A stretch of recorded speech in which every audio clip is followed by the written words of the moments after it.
Good evening and welcome to our Town Council October 21st meeting. This portion of our meeting is our conference agenda, and we have with us this evening our Madam Clerk to read the opening statement. This is to inform the general public that this meeting is being held in compliance with Section 5 of the Open Public Meetings Act, Chapter 231, Public Law 1975. A notice of this meeting was mailed to the Star Ledger and the West Orange Chronicle on November 23, 2013. A notice of this meeting was also posted on the bulletin board in the Municipal Building, West Orange, and filed in the office of the Municipal Clerk of the Township of West Orange on November 23, 2013. Councilman Cirillo? Present. Councilman Guarino? Present. Councilman Krokoviac? Present. Councilwoman Spango? Present. Council President McCartney? Present. Thank you, Madam Clerk.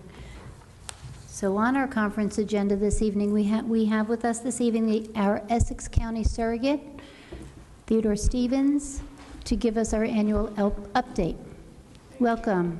Thank you. Please come to our podium. Thank you so much. You're welcome.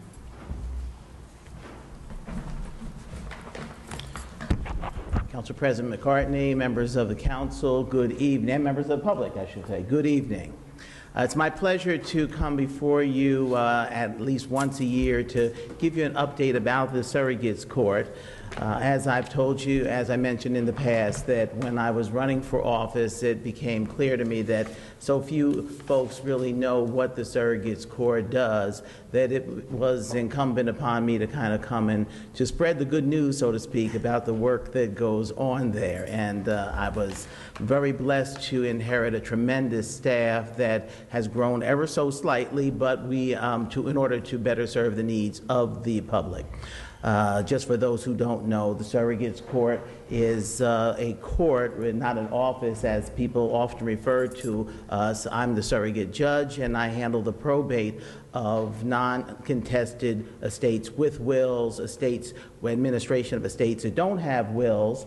Also, we administer about $40 million of trust funds for minors prior to age 18. We serve as the Deputy Superior Court Clerk also for adoption matters and for guardianship matters. And all of the individuals that come into our court are usually very anxious because obviously with the loss of a loved one, it's a very difficult situation. And even in an adoption, I should say, situation where the day of an adoption is probably the most joyous day in the life of many individuals when you're joining a family. And having done adoptions myself when in private practice, I can dare say that the day of the adoption is probably the only day where everybody in the courtroom is happy, including the judge, which is very unusual sometimes. But getting to that point, even the hurdles that have to be overcome, is very difficult for individuals. So everyone who comes into the court has got to be treated with a little TLC, and I'm pleased that the staff does an excellent job, one from a knowledge standpoint, but also from a compassion standpoint as well. So that I'm pleased to report that everything is going well, and I think the citizens of Essex are being served very well. So, upon taking over Surrogate, I wanted to do a couple things to enhance the level of service, especially for the community. We embarked on an extended hours program in the first year, and there were flyers which I had for that. I've got a few more I can leave with your staff. Just to remind you in terms of that we do have hours on an extended basis. On the second and fourth Wednesday of every month, we're open an additional 2 hours. And so that people can be seen with an appointment up until 6:30 in the evening. And obviously, individuals coming from New York or just have jobs where it's difficult to get there by 4:30, this, I think, adds a real service. We're able to do that without any extended or any additional personnel. Staff just kind of works it among ourselves to make sure that the coverage is there. And there's that added benefit, which is still there, which is probably the only time you can come to the city of Newark and get free parking, because the lot is open, and so after 4 o'clock you're able to park also in the employee lot. So that has been very well received.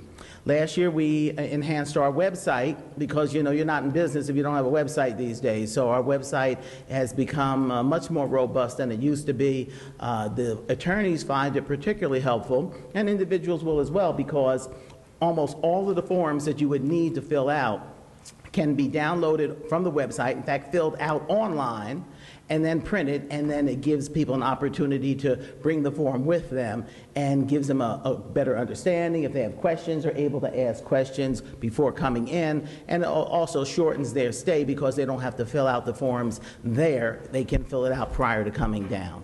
So I'm happy to report that that's been very well received as well. We are in the midst of trying to finalize the third commitment I made, which was to try to open a satellite office.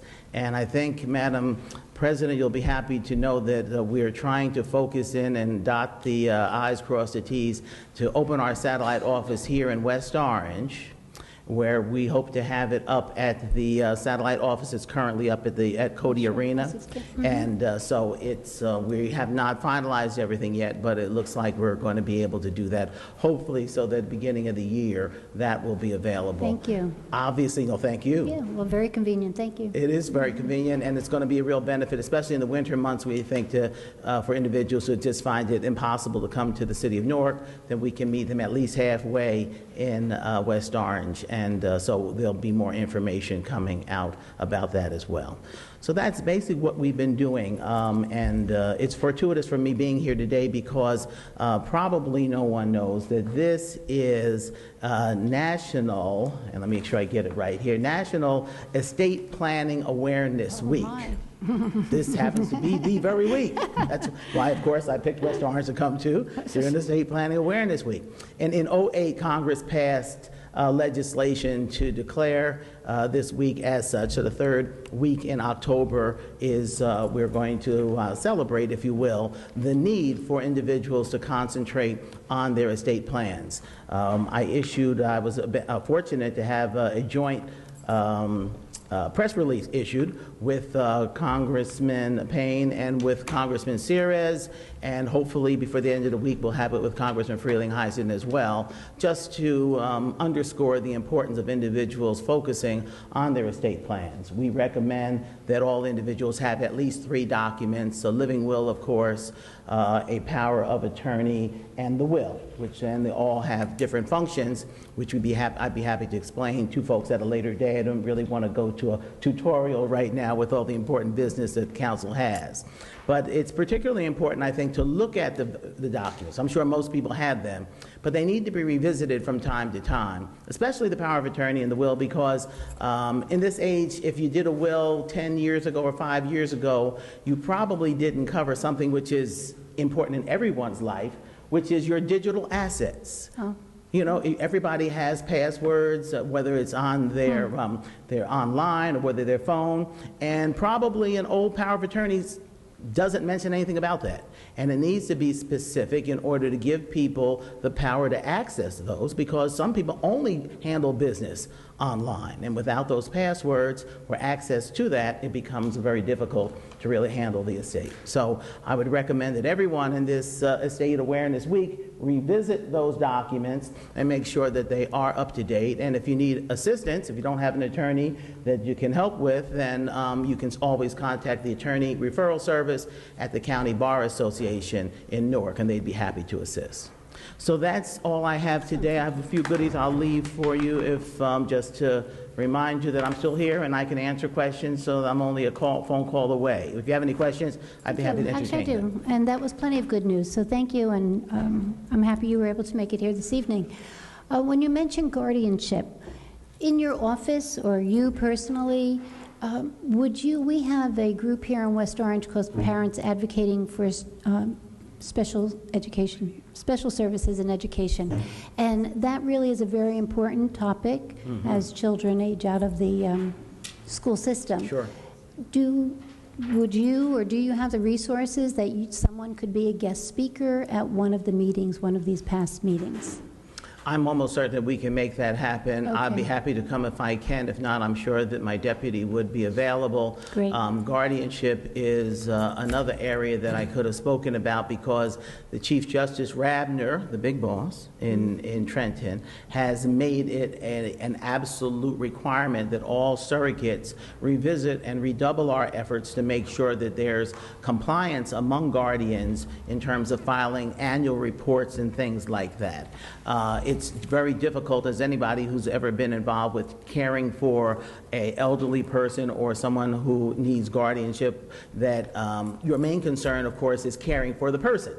And a guardianship, and I'll say to everyone here, in many cases, guardianships can be avoided if someone has a power of attorney. But of course, in dementia situations and other infirmities, you can't, the person is no longer able to give their consent.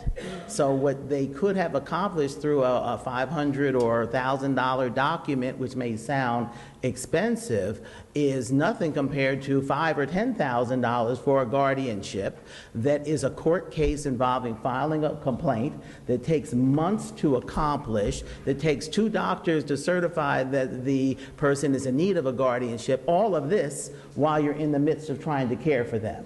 So we have this much less expensive and a document where the person chooses who they want, on one hand, being the power of attorney, versus this guardianship, which is a totally different animal on the other side. So I'd be happy to explain those differences, because often people just need to be reminded that there are a lot of options out there, and if a little planning can go a long way.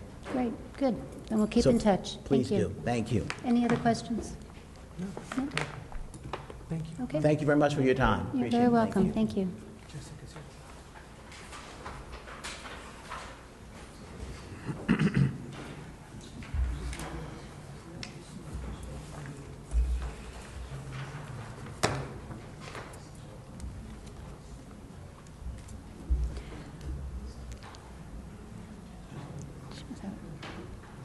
Okay, next on our agenda is our Public Information Officer's report.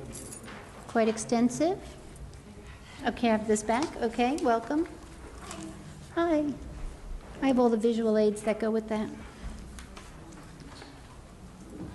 Hello, Council. I'm Jessica Glicker. I'm the Public Information Officer for the Township. I have a couple of announcements tonight. First of all, curbside leaf pickup is going to continue until December 31st. If you have special bags, or there's a ton of bags that you have, you could call DPW, Department of Public Works, at 973-325-4067 to schedule a pickup. You can see, I'm sorry, to schedule a pickup. They will, for curbside leaf, for your bags of leaves. And there's a leaf collection schedule. It's on our website at westorange.org. The Health Department is going to be doing pneumonia and flu vaccinations.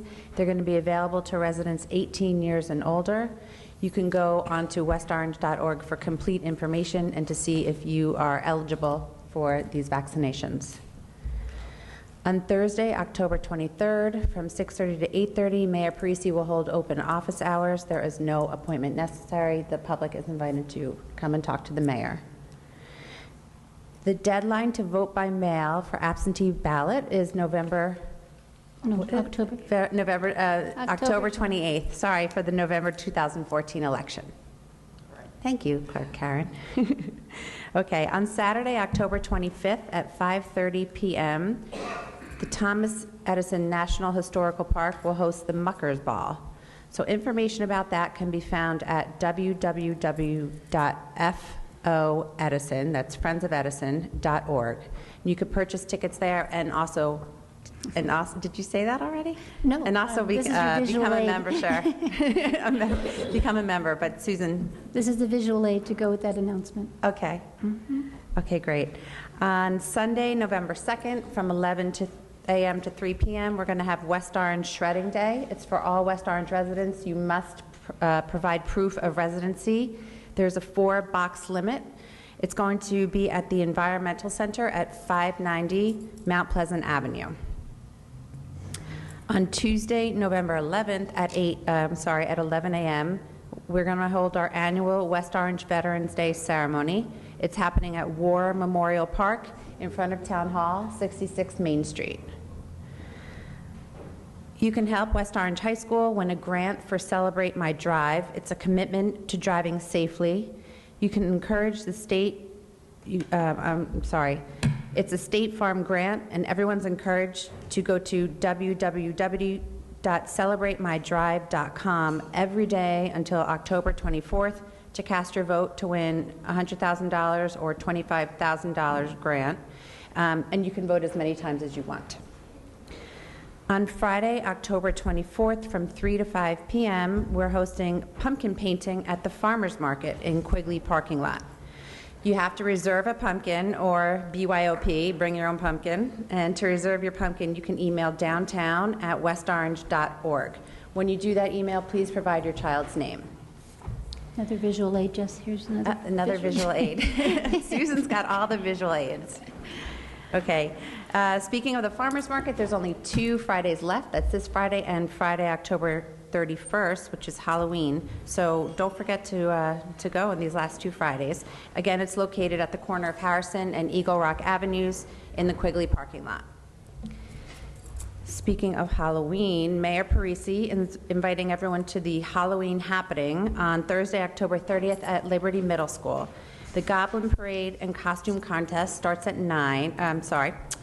6 p.m. There's going to be prizes awarded for the best costume, and the Pumpkin Patch and Game Zone runs from 7 to 9 p.m. The admission is $2. On Friday, October 31st, from 3 to 6 p.m., Mayor Parisi proudly presents a trick-or-treat spooktacular. So come and show off your costumes. There's going to be candy and pumpkins. It starts at the farmers market at Quigley parking lot, and then the kids can trick-or-treat down Main Street. The downtown businesses are participating, and if you need more information, you can email downtown@westorange.org. And again, Susan has the There you go, we information. have plenty of flyers You've got to the go visual. around. There you Thank go. goodness. You're like the... It's a great flyer. You're like Vanna White. Uh-huh. Okay. On October 30, did I already say that? Yeah, sorry. Okay, if you haven't already done so, please sign up for the Shop West Orange card. It pays you to shop locally. If you shop in participating West Orange stores, oh no, here she is again. You get your shop local card and you're going to get a tax credit on your purchases. We're very excited. Dunkin' Donuts on Northfield Avenue across from Cody Arena, and the new Dunkin' Donuts at 12 South Valley Road, where the CVS is located, have just joined the program. So use your Shop West Orange card and earn a 10% credit to get some coffee and donuts. So to have your card mailed to you, call the mayor's office at 973-325-4100. Or you can go to westorange.org/shop-westorange for all the information that you need. Something new on our website is we're featuring wallet-friendly tips on how to save on your energy bills. So I'm sure everyone's going to be looking for some ways to save this winter. Check out our website, westorange.org, for that information. And finally, with November just around the corner, we're going to be celebrating Movember, which is a global health initiative throughout the month of November, where men grow mustaches to show they're committed to changing the face of men's health. Last year was our first year doing it. We formed Team MOWO, Movember West Orange, and we raised more than $11,000. So we're asking the community to come together again to support the cause. And to do that, you can sign up, you can join Team WOMO, you can donate to this cause at westorange.org/Movember. So last year we had a great kickoff, and we're asking it to you to help us grow it each year. That's it. Thank you. Thank you.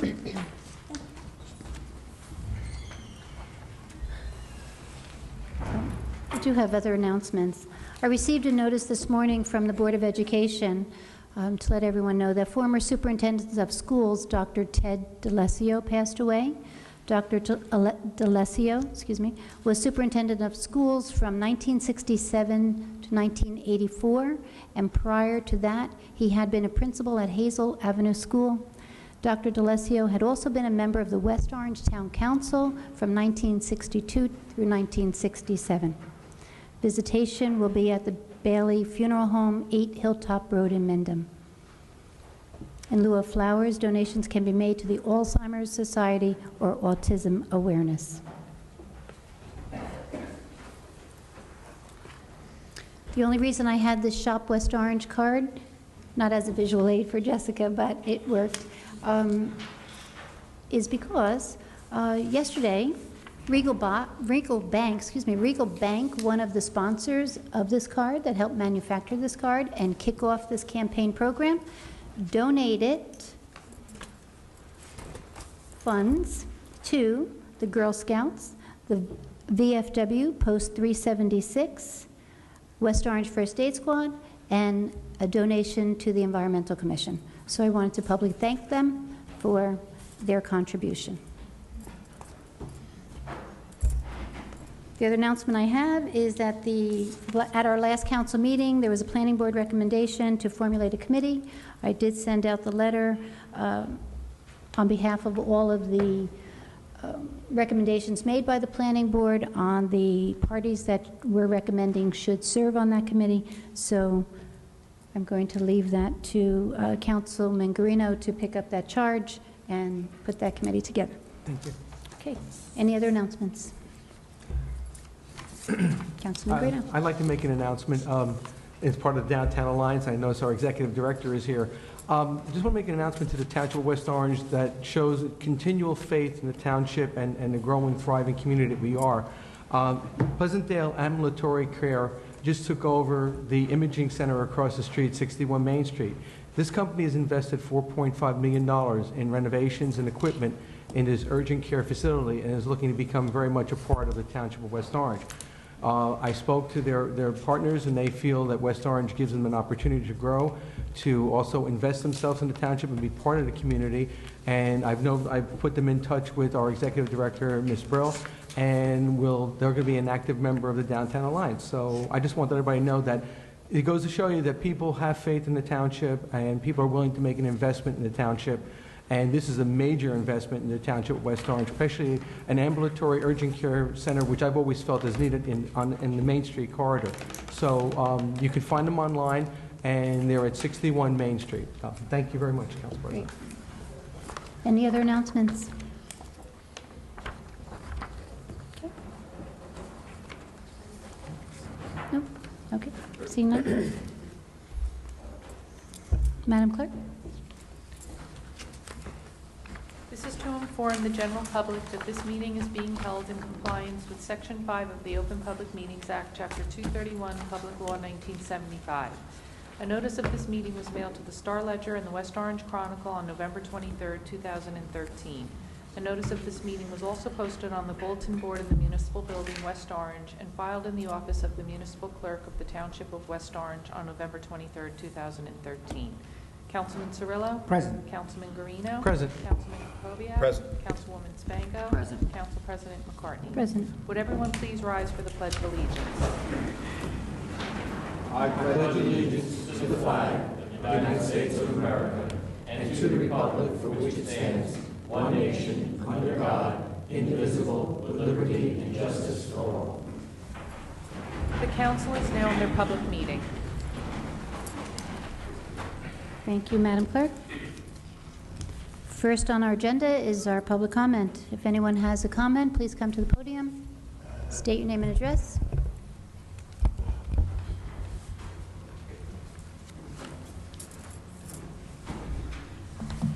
My name is Carol Ravelli, 64 Larkin Circle in West Orange. I'm here tonight to speak about your vote on September 9th, which was only introduced on August 12th.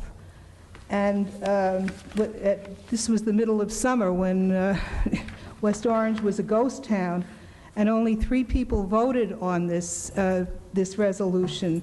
And this resolution put the West Orange's stray cats into a resolution and addressed them as wildlife, so that these cats could not be fed by West Orange residents.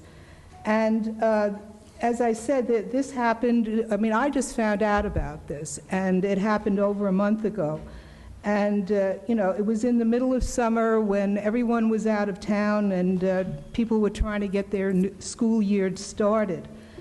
And many, many West Orange residents have emailed me since I found out about this, and I emailed people that I've been in contact with from when the deer were killed, which was years ago. And people are just pouring their hearts out, saying how they have a stray cat and how that cat is just giving them such unconditional love and affection. and it's such an important part of their home and their life. And my daughter has two loving cats, and they have these big ear nips because they were neutered in a trap and neuter and release program. And this is what West Orange should be heading for these cats, not putting them on a list to be killed because they can't be fed. I mean, one of the most important things that I have found out through my communication with my neighbors and my friends and my family in West Orange is that very often these stray cats will not come into a home even to be fed. They have been so traumatized and they are so fearful that they will not even come in, and they have to be fed outside. So that's a factor that you have never considered in all of this when you voted on September 9th. These cats should not have to die because West Orange, had this vote to include stray cats as wildlife and trap and neuter works. It works in Montclair already, and it's going to be put in Maplewood very, very soon. They went back on their vote to do what you just did, and now they're moving towards trap and neuter, which is the only humane way to deal with stray cats. And I completely agree with one West Orange resident who pleaded to you to rethink your vote, your policy, get informed, and get on the right side of this issue of how humans need to treat the four-legged, winged, and other creatures in our midst. I mean, humans aren't the only part of this town. There are many animals in this town. And I want to commend Councilman Joe Krakowiak, who voted against. He was the only person who voted against this resolution. And I'm thankful for Councilman Victor Cirillo, who at least abstained, and I believe Councilman Guarino also abstained. And I personally will not vote for anyone who's running for election and for council or mayor who will not who remains in favor of West Orange's inhumane 2-to-1 September 9th vote to include West Orange's cats as wildlife not to be fed, and who are also remain against bringing in trap and neuter to humanely treat West Orange's stray cats. So thank you for your consideration. Thank you, Carol.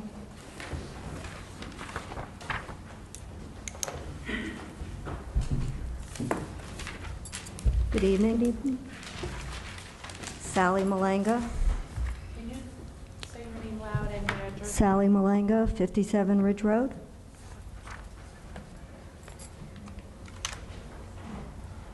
Mark Twain wrote, "When a man loves cats, I am his friend and comrade without introduction."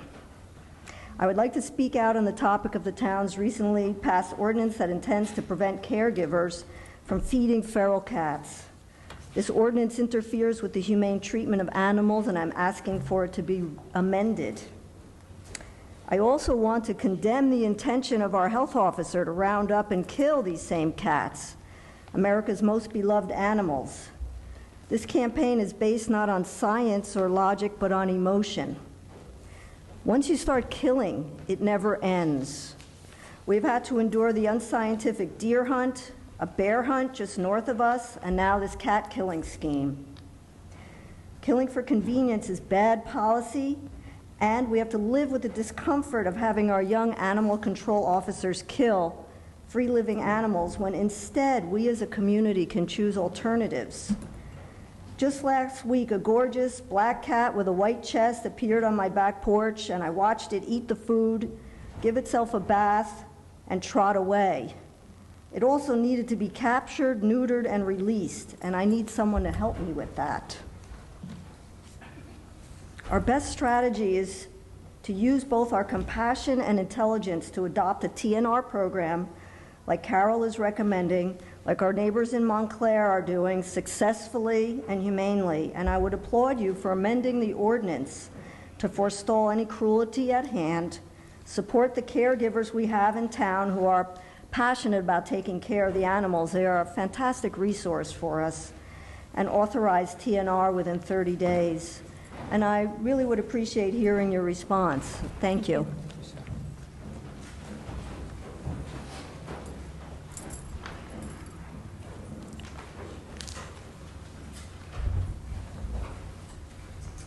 Hello. Hi, Sedell DeMayo. I wasn't planning on getting up tonight, but just going to do this off the cut. 25 Kent's Terrace, West Orange. Okay. As a West Orange resident and homeowner, I want to state for the record, I oppose the ordinance that you recently passed to round up the cats. You don't know a feral cat, a wild cat, from an owned cat. You could be rounding up people's cats. You don't know what you're rounding up, and you don't know what you're killing when you get it there. TNR, if you want to deal with a stray cat overpopulation, you can't deal with it unless you do TNR. People move, they throw out their cats. They let their cats go. People let their cats in and out all the time. How do you know what cats you're trapping? How do you know what cats you're killing?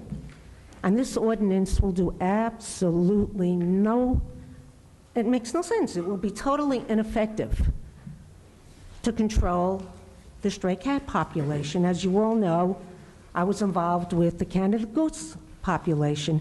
This is the same thing.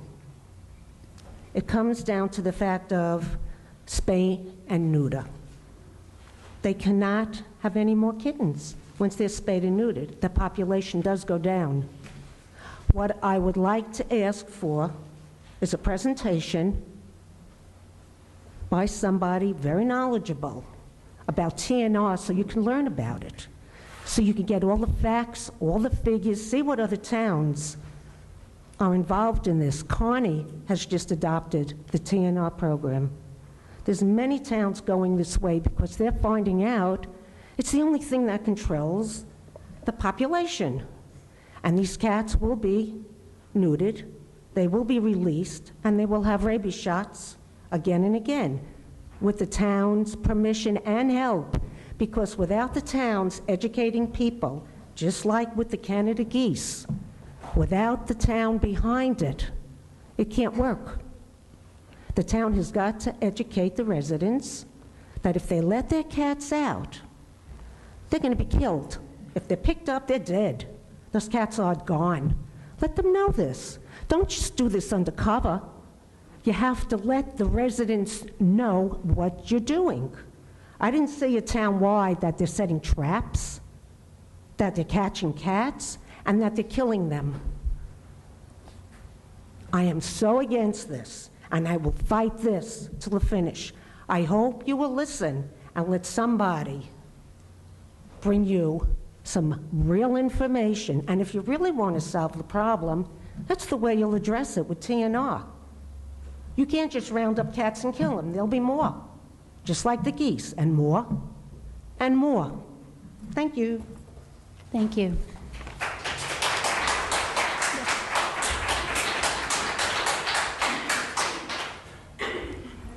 Yes, please. That's okay.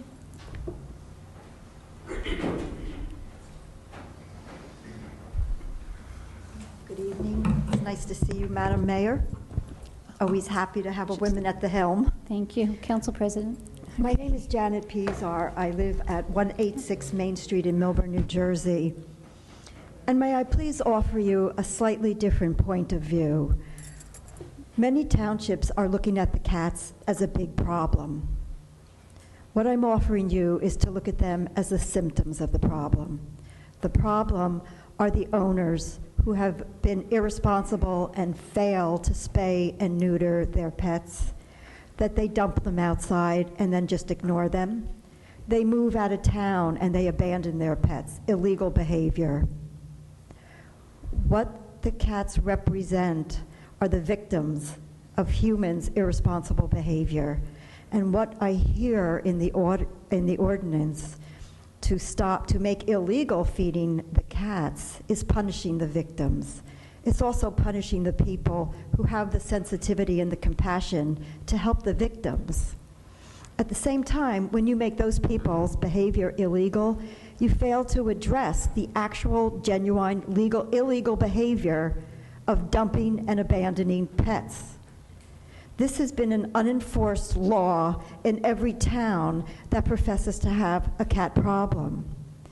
And I find it so annoying because when you don't enforce the law, difficult as it might be, when you don't attempt to enforce the law, it can no longer have any value, and it cannot be a deterrent for people to understand, I can't leave my cat and move because it's illegal. I want to say that recently Millburn has addressed the same problem. We formed a committee. It was the mayor in May, it was the assistant business administrator, the animal control officer, and some volunteers from town. And I'm very happy to announce we've put together a comprehensive program to address this problem. Because you can round up every single cat in West Orange today, and there is going to be replenishment, and you will have accomplished nothing. You'll have a new generation of cats, you'll have new cats that have been dumped, and new cats and more cats that have been abandoned. Addressing the root of the problem is the way to go. And we have designed a comprehensive program, and I have a copy of that for you.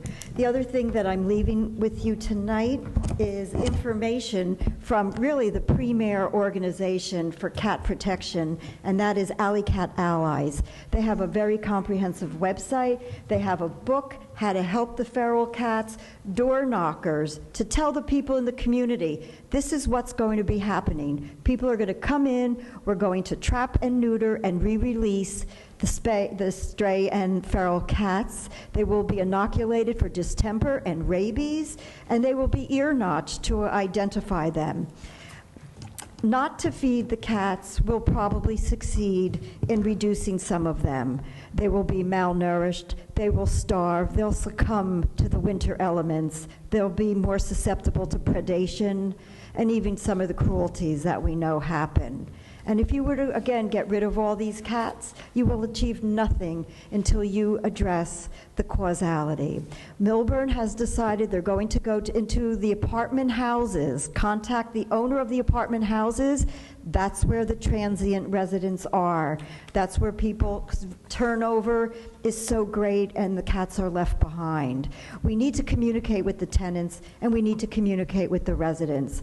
First of all, you want to believe that if somebody has a pet cat, they like the animal, they like being a pet owner.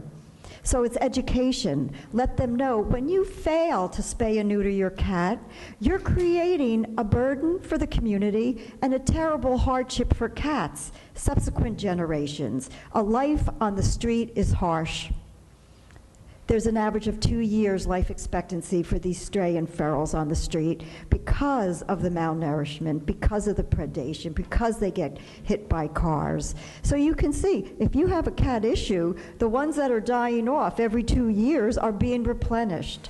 So Millburn is professing to go to the owners of the apartment houses, drop off the literature.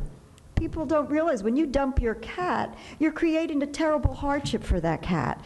They are succumbing to the myth, you cannot relocate a cat. You can. And Alley Cat Allies tells you how to successfully move your indoor-outdoor cat to the new environment where he won't look to go back to his home range and get lost along the way. We've also drafted a postcard to let people know if you are able to get People for Animals neuter scooter to come into Westfield.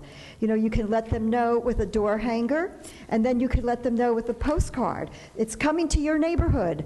Easy, convenient, inexpensive. I'm leaving you this folder. I'm sorry I'm overrunning.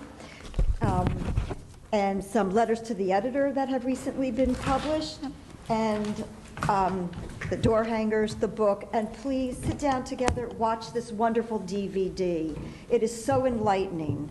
Thank you so much for your time. Thank you for letting me speak as an out-of-towner. Thank you, Ms. Kuzar. Thank you. Yes, sir. Is this about the cats? Yes. Okay.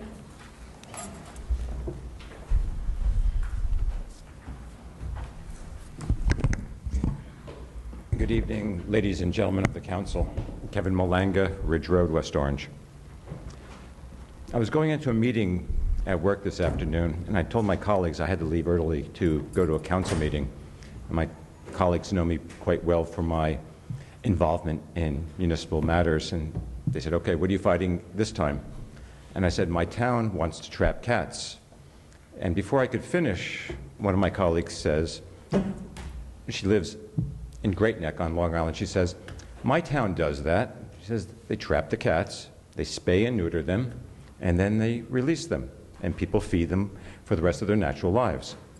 So you're hearing again and again the same story in communities throughout the state and in other states, that trap, neuter, and release is a humane and effective solution for cat overpopulation.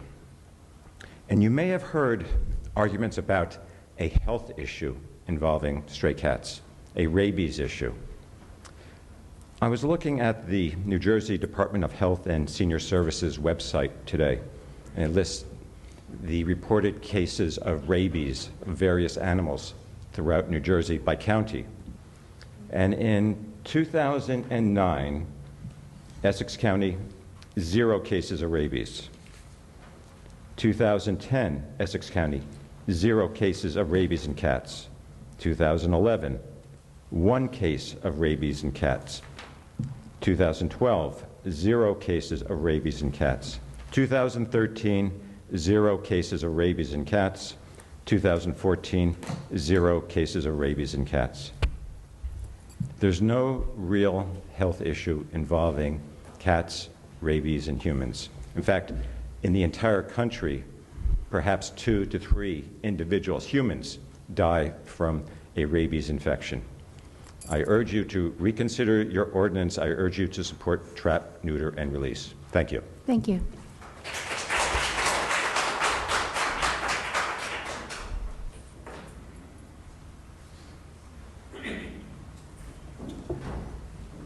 Hi, my name is Kay Riviello. I am the president of No Kill New York Incorporated. That's a 501c3.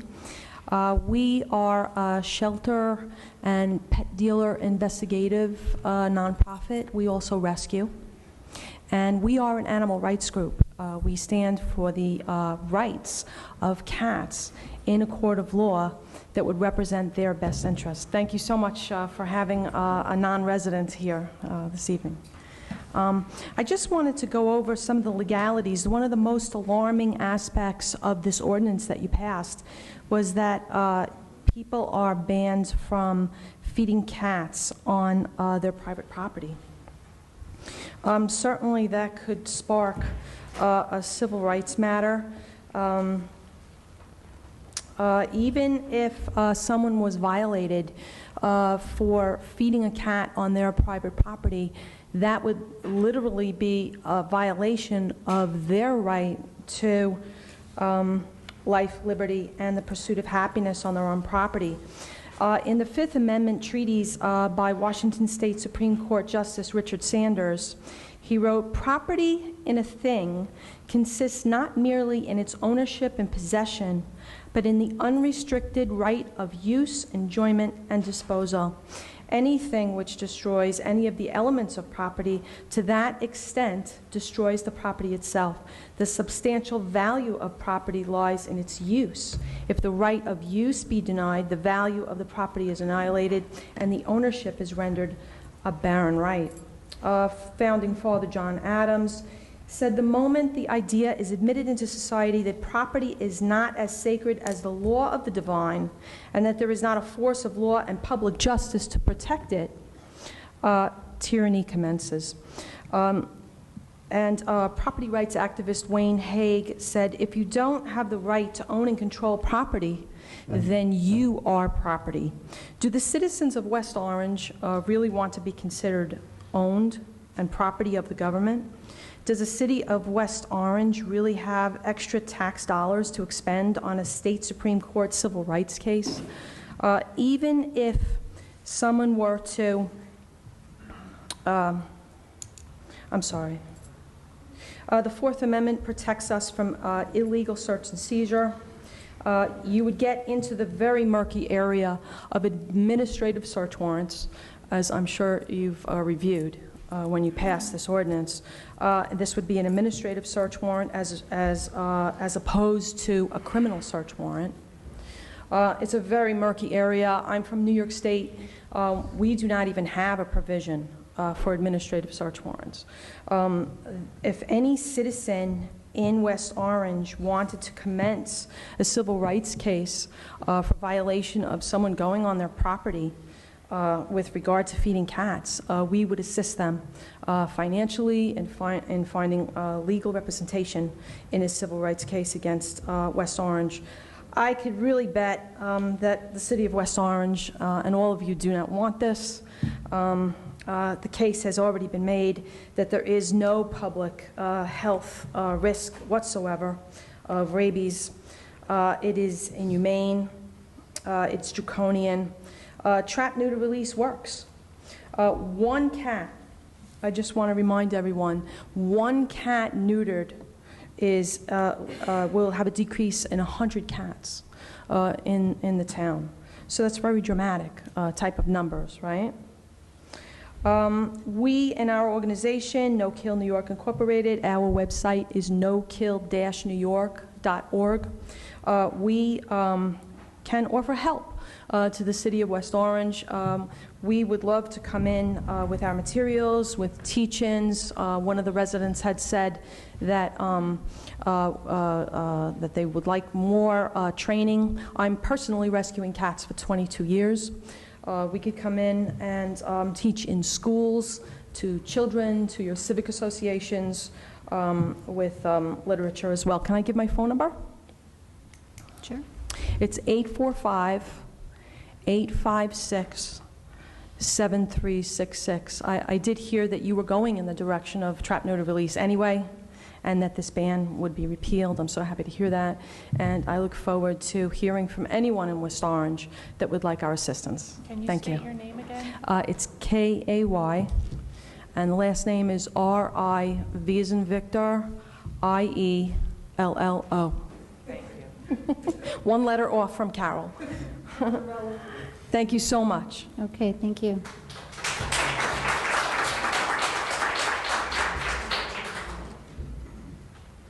Yes, sir. Yes.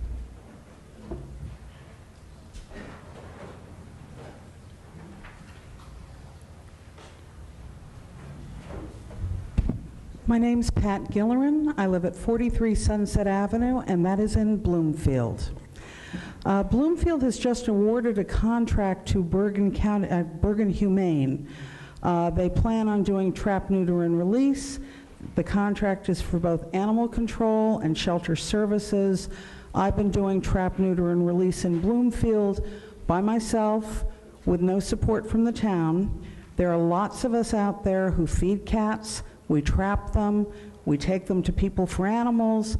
We have them neutered. We get their ears tipped. We give them shots. Whenever I find a kitten, I manage to get it a home. A lot of the time, the adult cats are so used to being outside that they do not want to come in, but kittens can be socialized. I was absolutely appalled when I saw an article saying that West Orange was advocating the killing and starvation of cats. I was surprised that any town in Essex County would do that. I urge you, trap, neuter, and release is the way to go. You'll end up with less cats. You get the kittens adopted, you get the adults spayed and neutered. They don't live all that long anyway, and once you've got it going, people continue to trap the cats that are dumped. I mean, the other thing is to work on your residents. Dumping a cat is unconscionable, you know, and that's a human problem. And if people have a place to take the cats that they no longer want, as opposed to leaving them outside to starve, it's something to be done. I urge you. I hope to read in a month or two that you've started a trap, neuter, and release program. Thank you. Thank you.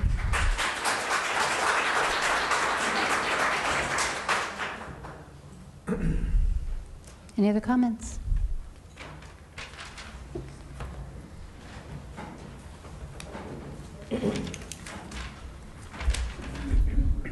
And cats? No cats. Wait. I don't hate them, but I'm not talking about them tonight. My name is Althea Tweeten, 15 Edgar Road. I came here to let you know that the council forum that was supposed to be held on the 19th is canceled, and we will have it on the 16th is canceled, as you know, but we will have it on Thursday, October 23rd at 7 p.m. at Washington Elementary School, 298 Main Street. And it's sponsored by the West Orange African Heritage Organization. And my second point is, I would like to ask Susan, the president, why she sent a letter out to the Human Relations Commission, the mayor, and other people, and not me or Mr. Simpson, who chaired the debate. You asked a letter out, and you decided on your own to send this letter out to rattle the community, when all you had to do was call me, since I chaired it, and ask me what happened and why we chose that date that we did. You didn't do that. You sent it out to everyone else. And I can remember being in the Democratic County Committee meeting when someone brought up,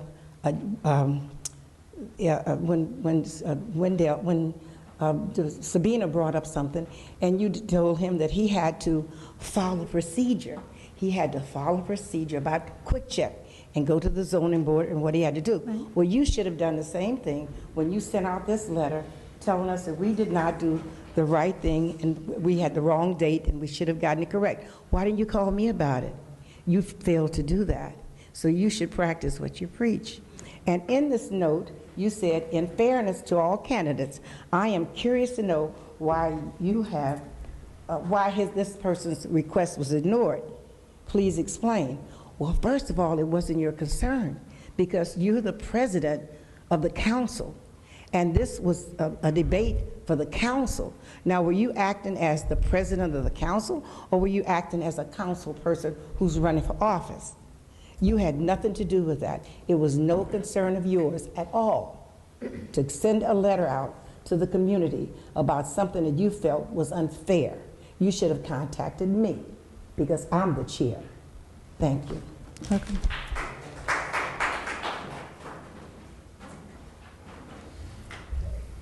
We're going back to the cats.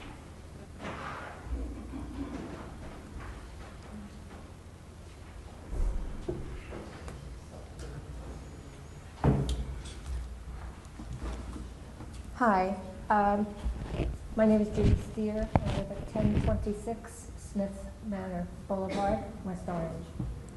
I'd like to thank the council for allowing this dialogue, and I am a strong supporter of TNR from my own personal experience and from many others that I know have done this work over many years. I'd like to use this time to briefly explain some of the science behind feral cat population. First and foremost, feral cats will always exist. Microphone, just move it to I'm sorry. You can move it, just wherever you need to move it. Oh, is that good? That better? Yeah, it's got to be by your mouth. My mouth. How about if I do that? That better? Actually bend it down if you want, it'll be closer to your mouth. There you go. Okay. Okay? That's Okay. much better, thank you. You're welcome. First and foremost, feral cats are going to always exist. Some people are under the mistaken impression that there is a choice between having cats in their neighborhoods and not having cats. Catching and killing cats has failed for decades. 20 years of studies have showed that TNR works. It does not decrease feral cat populations. Trap, neuter, return does effectively stabilize feral cat populations. Under TNR, as has been mentioned many times this evening, cats are humanely trapped, neutered, vaccinated, ear-tipped for identification, and returned to their outdoor homes. TNR improves feral cats' lives and ends the breeding cycle. Someone also mentioned they could produce up to 100 cats That's true. That's a lot of cats. You stop that, they have a natural death, your population goes down. It's not going to happen overnight, but it will happen.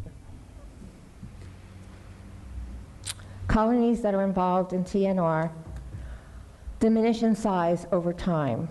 During an 11-year study of TNR at the University of Florida, the number of cats declined by 66%, with no kittens being born after the first 4 years of operation. A very successful TNR program in Jacksonville, Florida, has spayed, neutered 20,000 cats since 2008, and as a result, the number of cats in the city shelters decreased nearly 60%. More and more communities are embracing TNR.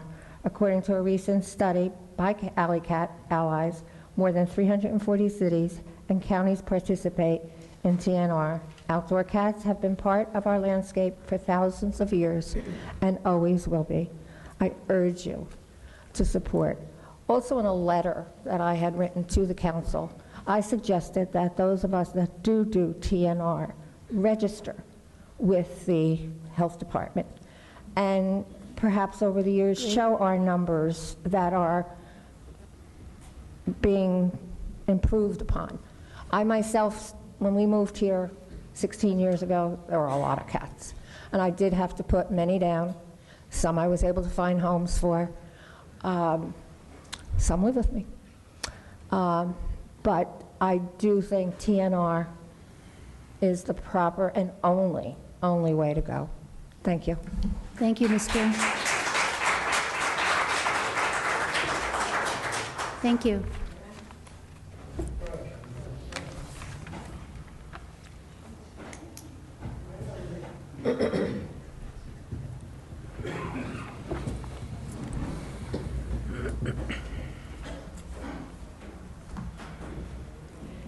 Rosary Morelli, Ralph Road.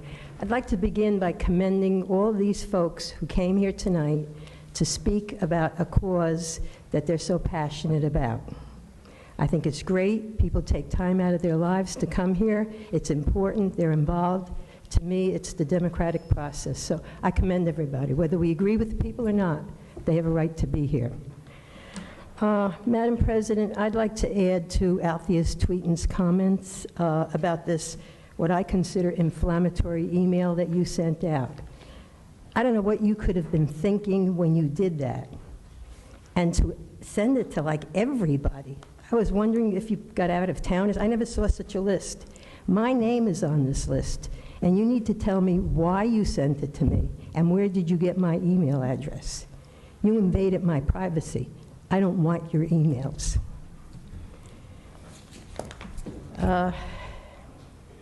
I think what you did was, you all up here are supposed to be uniters in the community. You drew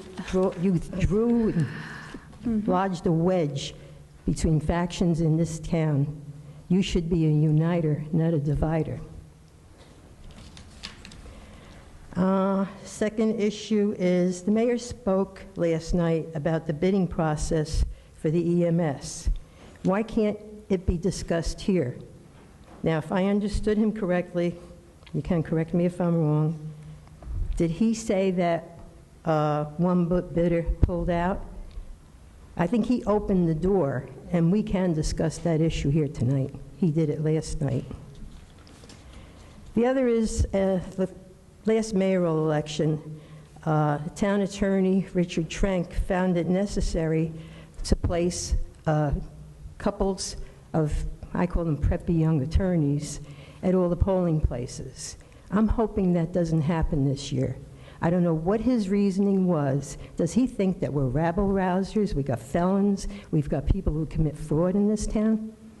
That's an insult to the people in this township. I hope the mayor thinks twice before we have all these little people standing there with their clipboards. What their responsibilities and what they're there for, I don't know.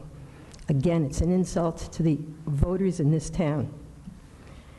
My last issue is Mr. Guarino. Laughing at me and disrespecting me in public is disgraceful, maybe even despicable, the famous buzzword in town. I think you still haven't provided this audit to me, and I think you never did it. Wait till the public portion and respond to me. I haven't seen it. I've been asking for it. You said you wrote it or you performed it. I haven't heard or seen any results. Thank you. Any other comments?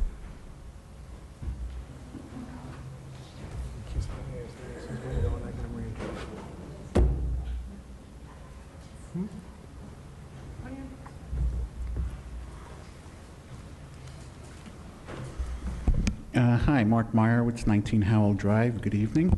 I think this discussion on cats would be good to hold a referendum on for the township. Let the people vote. Why should it be all on you? So that's what I would do. And we do have to remember there is another side to this, that wild cats do kill billions of birds every year, and there is a wild bird problem. So if you're going to, you know, we have to think about all these things. But that's not what I'm here about tonight. At last week's mayoral debate, the mayor said that the 5 plaintiffs suing West Orange due to the downtown redevelopment are trying to control the town with this, via this lawsuit. Do you agree with the mayor that we are trying to use this suit to control the town? That's my first question. This council has said several times, I've heard it from your comments, that our lawsuit is holding up the construction of the redevelopment project. If we were to drop our suit tomorrow, my question is, if we were to drop our suit tomorrow, when would construction begin? That's a fair question. When would it begin if we drop it tomorrow?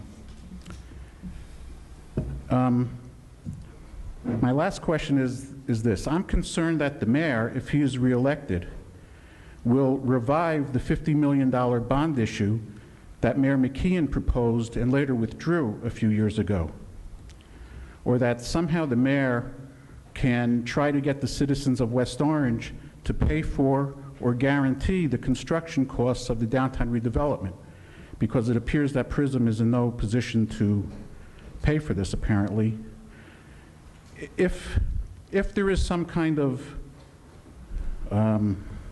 proposal like this coming from the mayor's office, would you support a proposal like that? Would you support this type of proposal? Thank you.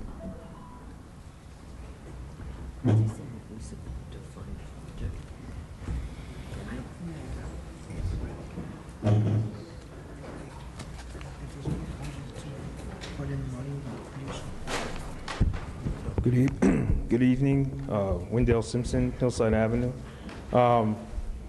First of all, I'm curious about our guest speaker here. Does she have a crystal ball? She addressed you as Madam Mayor. Is that the future? I corrected her. I'm here tonight because, you know, just to add a little bit to what Ms. Tweeten and Ms. Morelli had stated regarding the incident regarding the forum. You know, there's just proper business etiquette here.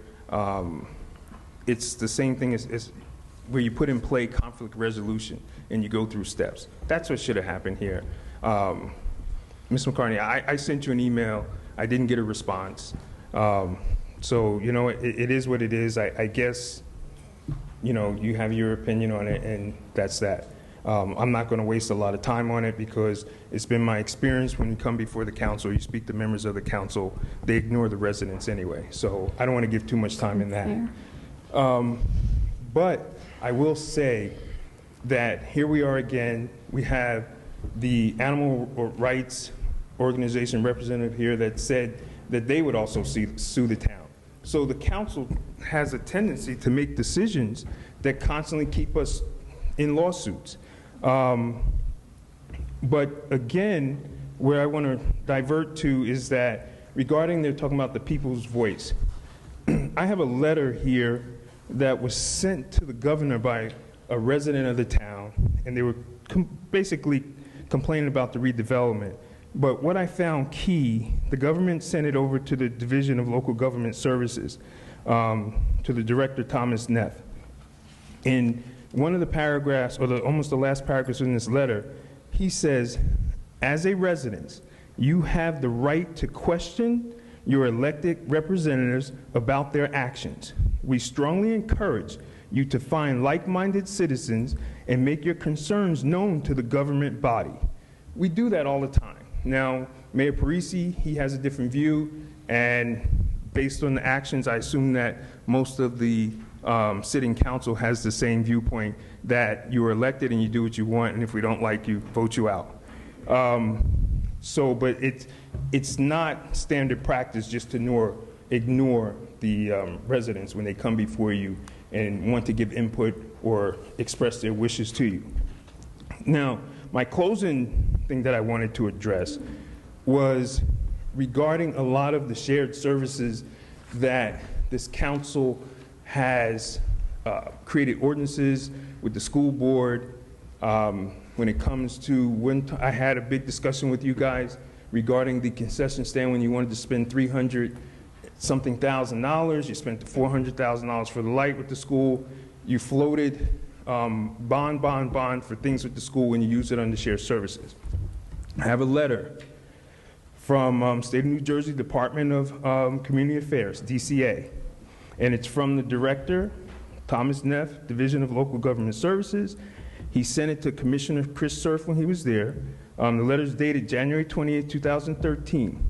It states, "Dear Commissioner Surf, I have become aware that certain school districts may be circumventing New Jersey bond referendum laws when seeking to issue new bonds for capital improvements to existing facilities or to build new facilities. Through the application of the Uniform Shared Service Law, NJSA 40A:65-1, municipalities and school districts have entered into agreements whereby the municipality bonds for a significant amount of funds, utilize the money to improve or expand school facilities, and the Board of Education pays the bond in full.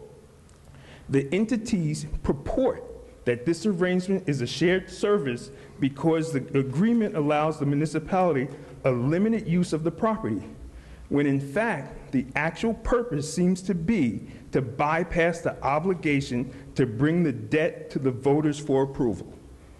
I wanted to bring this matter to your attention so that you could make an appropriate determination. To that end, I have enclosed documents from West Orange Township and Jefferson Township for your review. I respectfully request a meeting with your staff to discuss whether our respective agencies should provide guidance to municipalities and school districts to ensure compliance with applicable statutes. Please advise." I've been saying this to you guys for years, and you constantly ignore us, and you just do what you want, and you sit there, and you're as though you're aloof to our concerns, and it's not right. And here it is, you afforded a little bit, I expect the same leeway in time. We come here because we care. And this is our town just as much as it's yours, but when you have, just like with the referendum, we wanted a referendum for downtown redevelopment, 2,600 residents. Those are 2,600 voters. And you guys turned us away. And when you talk about the quick check, there's individuals that say you turn them away. You have the residents tonight that are talking about the cats. They feel you turn them away. It seems that that's the pattern here. When we come before you as like-minded, as states in the letter, as like-minded residents and express our concerns or which way or how we want our government to go or lean in whatever direction, you ignore us, and this has to stop. Thank you. Thank you. Wendell. Mr. Simpson, could we get a copy of that letter, please, if you have copies, or we'll have the clerk make copies? Thank you. Thank you. We can make copies if you... Okay, thank you. Any other comments? Seeing none, I'm going to close the public comment portion of our meeting.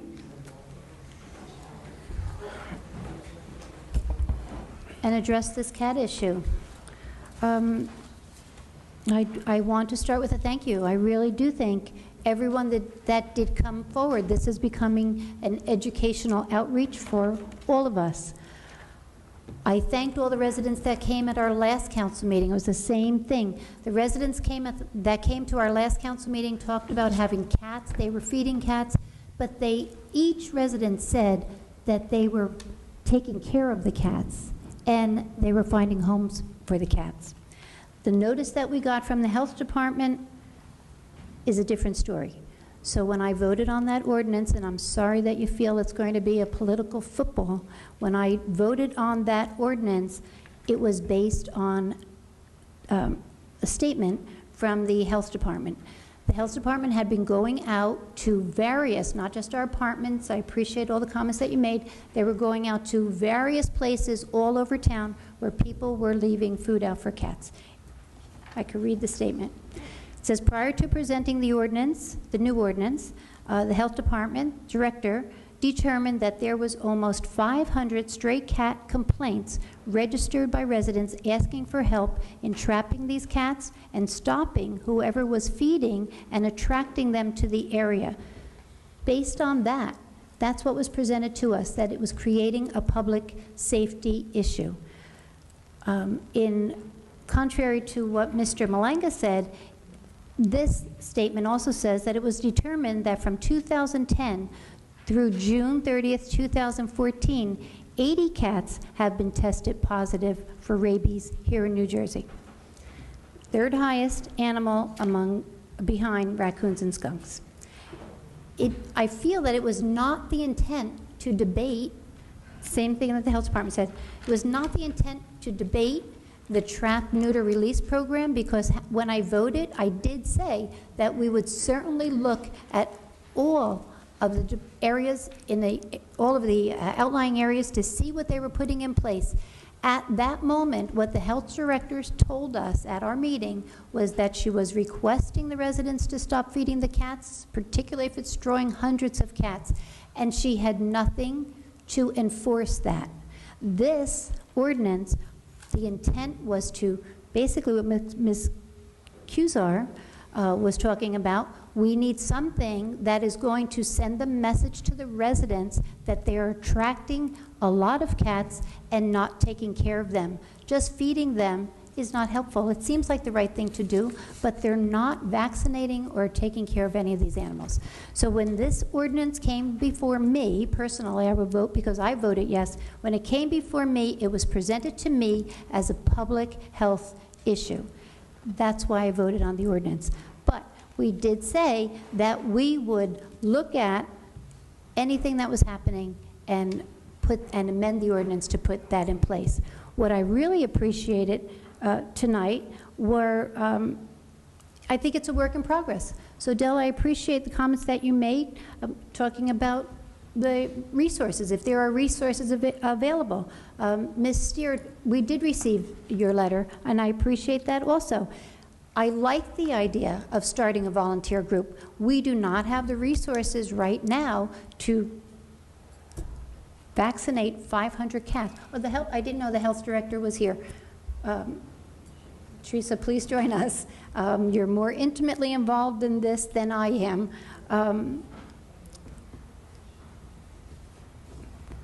I don't know what to say. What I wanted to say was that I'm reading the statement from the health director. Please come up. There was a 4 by the New Jersey Department of Health that a cat tested positive for rabies that was trapped in West Orange by a person from Clifton. There was a pregnant woman walking on the street that was attacked by a stray cat being fed on the ground by a local business.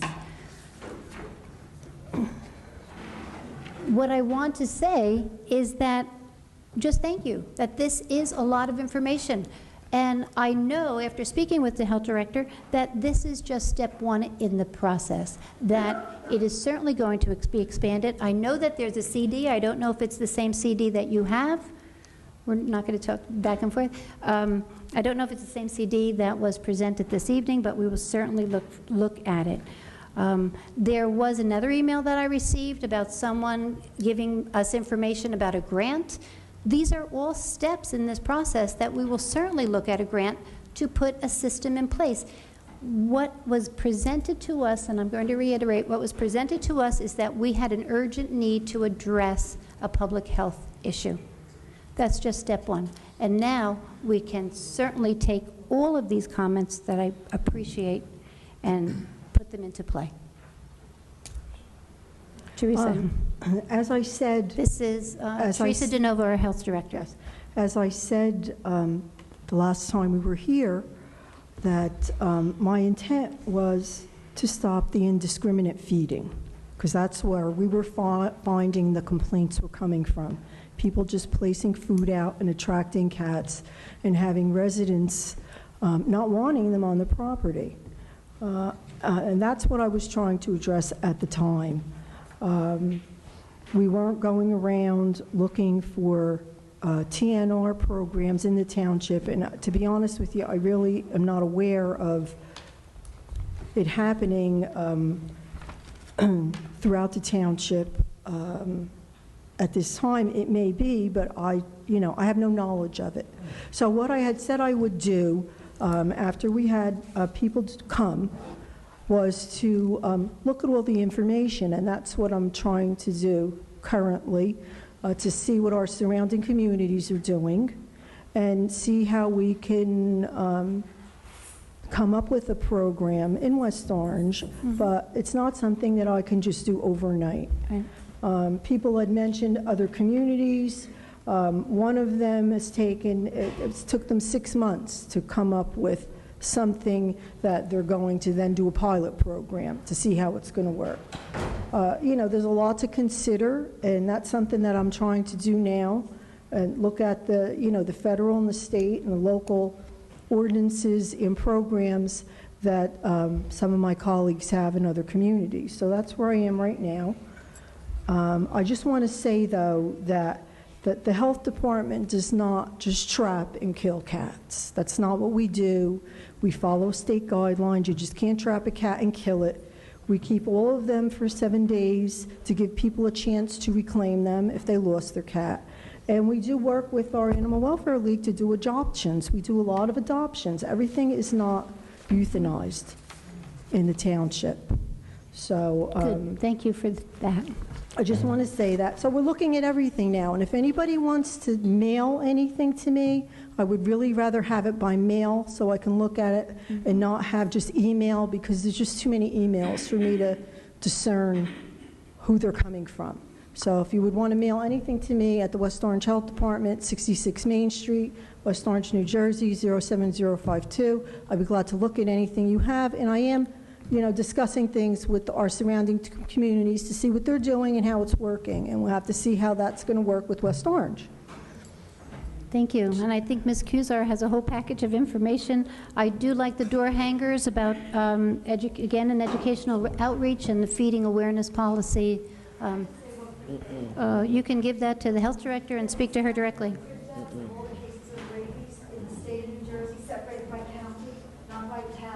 I have that. I have that. You have this? Yes, Okay. thank you. No, please give it to our health director so that we can... I have it. Thank Oh, you.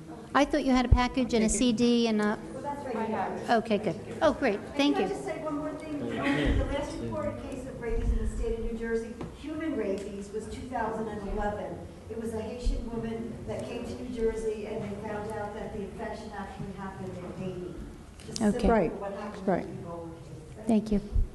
The other thing I do want to say, though, Councilwoman, is that we do have a cat licensing ordinance here. And we do have a cat licensing ordinance, and we do encourage people to take ownership over cats so that they are bringing them into their home or taking them to the veterinarian and having them vaccinated regularly and having the certificates. That's how we verify that the cats are vaccinated properly, is through the licensing system, just as we do with dogs. And that's why there aren't human cases of rabies, is because of the things that we do to prevent it. Excellent. Okay. Public comment is closed. Any other comments from my colleagues?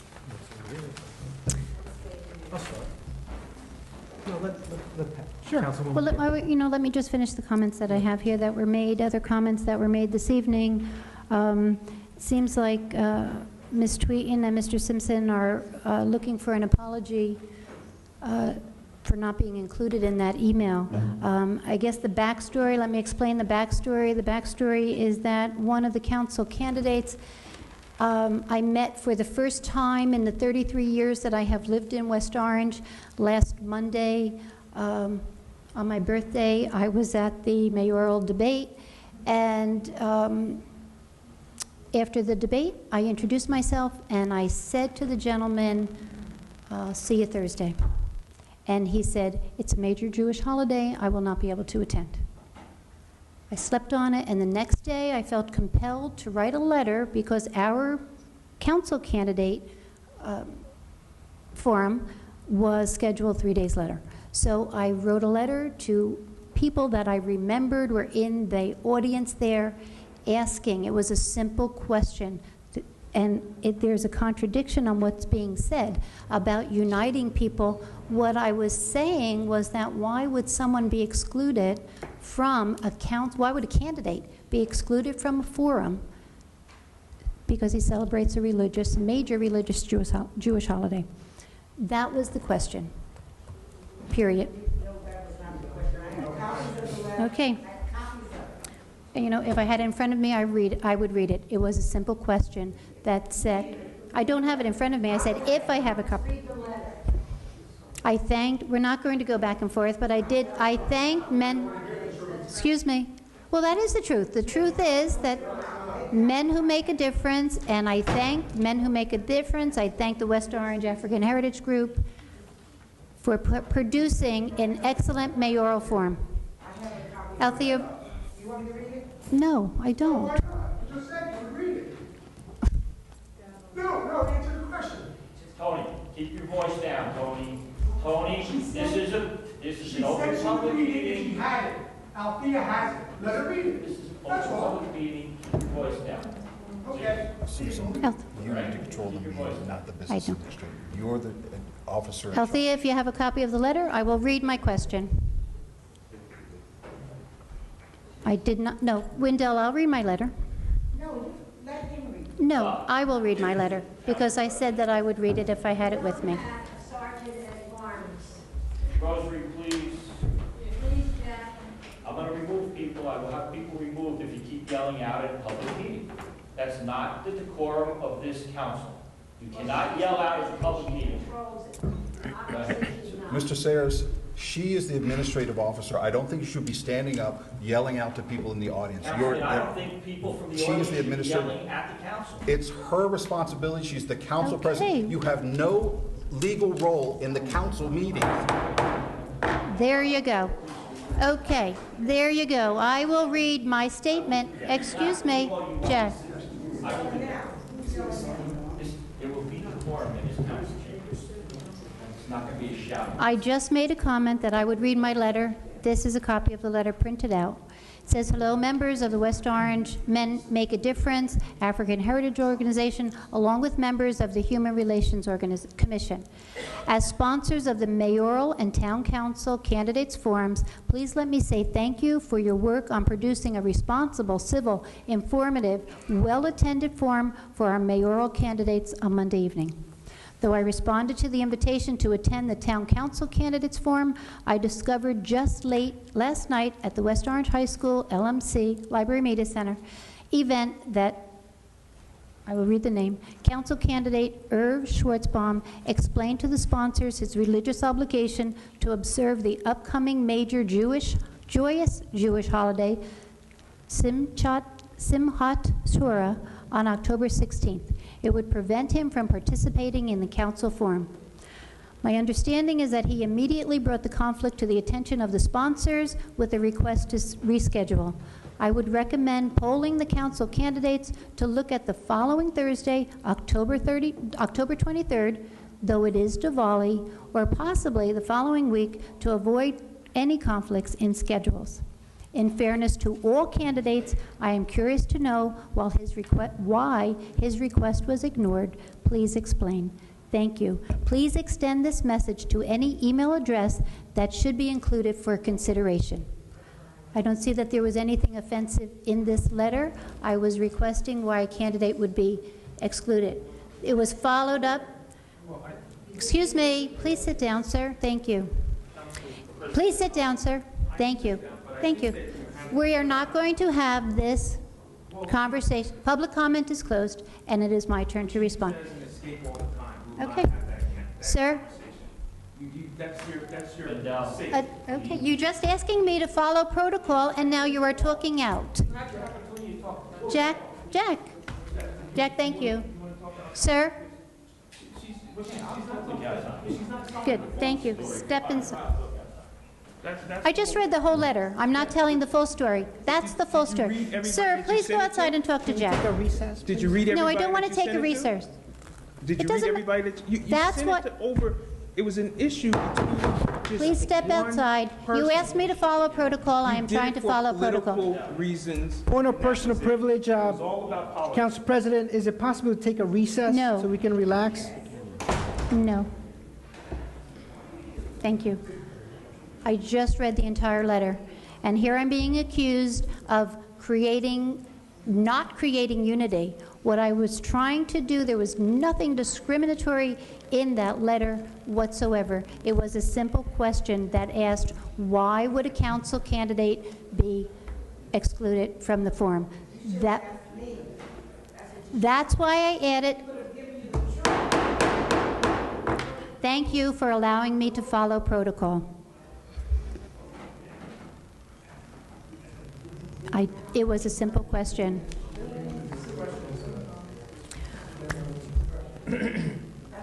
I didn't answer the question. I just read the whole letter. I'm sorry.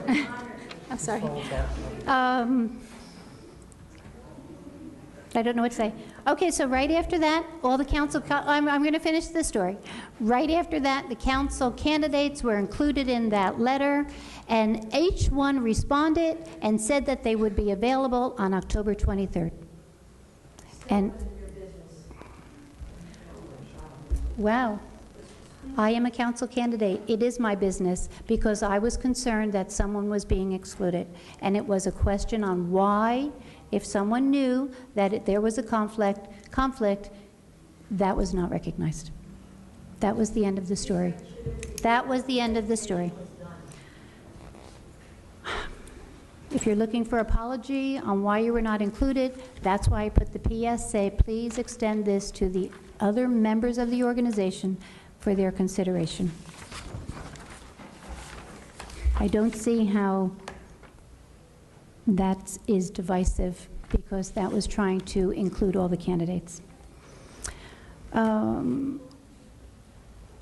don't know. What else? I think there was a comment made about the West Orange First Aid Squad bidding. That was the first I heard of it. We don't have any information on, I don't have any information on that right now. Bidding is an administrative function, not council, and as soon as we get information, I thought the mayor did an excellent job explaining that the council, all the residents, believe in the outstanding service that the First Aid Squad has provided in over 50 years. When they came to the administration and said that they were going to start bidding, bids went out when they were going to start billing, third-party billing to pick up the balance of the service, it had to go out for a public bid. They did not submit, they did not follow up on the request for the proposal, and here we are. So I don't have any follow-up to talk about that bid. I'll thank Mr. Simpson for leaving that letter. I certainly hope that we're not trying to ignore the residents. I feel that I have answered, in the years that I've sat here on the council, I have answered questions and tried to resolve any issue that was brought before the council. Mr. Meyerowitz asked a couple of questions about the litigation. I don't recall the mayor saying that the litigants were trying to control the town in any way. What I remember him saying was that all residents have a right to file. The project is shovel-ready. I still believe that the litigation is what's holding this up. Oral arguments are set to be heard on November 12th. And hopefully they pay their taxes. It was also said that their taxes will have to be paid by the end of the year. And no, I would not support a bond. I think you're talking about $52 million. No. That's all I have. And just thank you for everyone that has filled this room on the issue on the cats.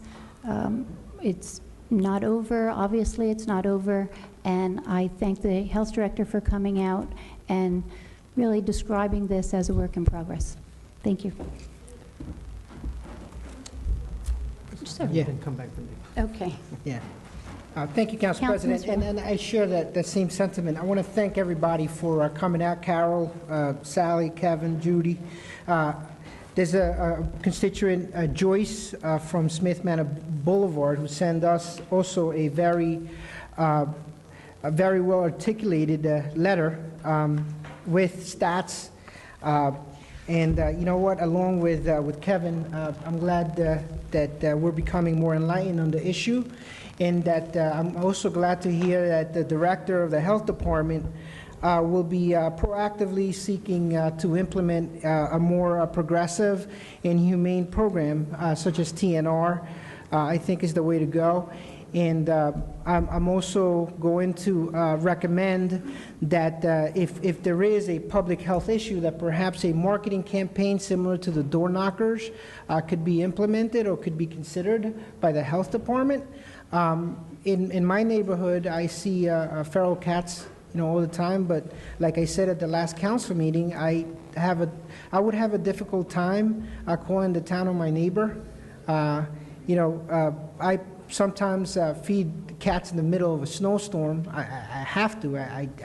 You hear it outside, and my wife gets upset at me. But I believe it's the right thing to do. I just can't see myself.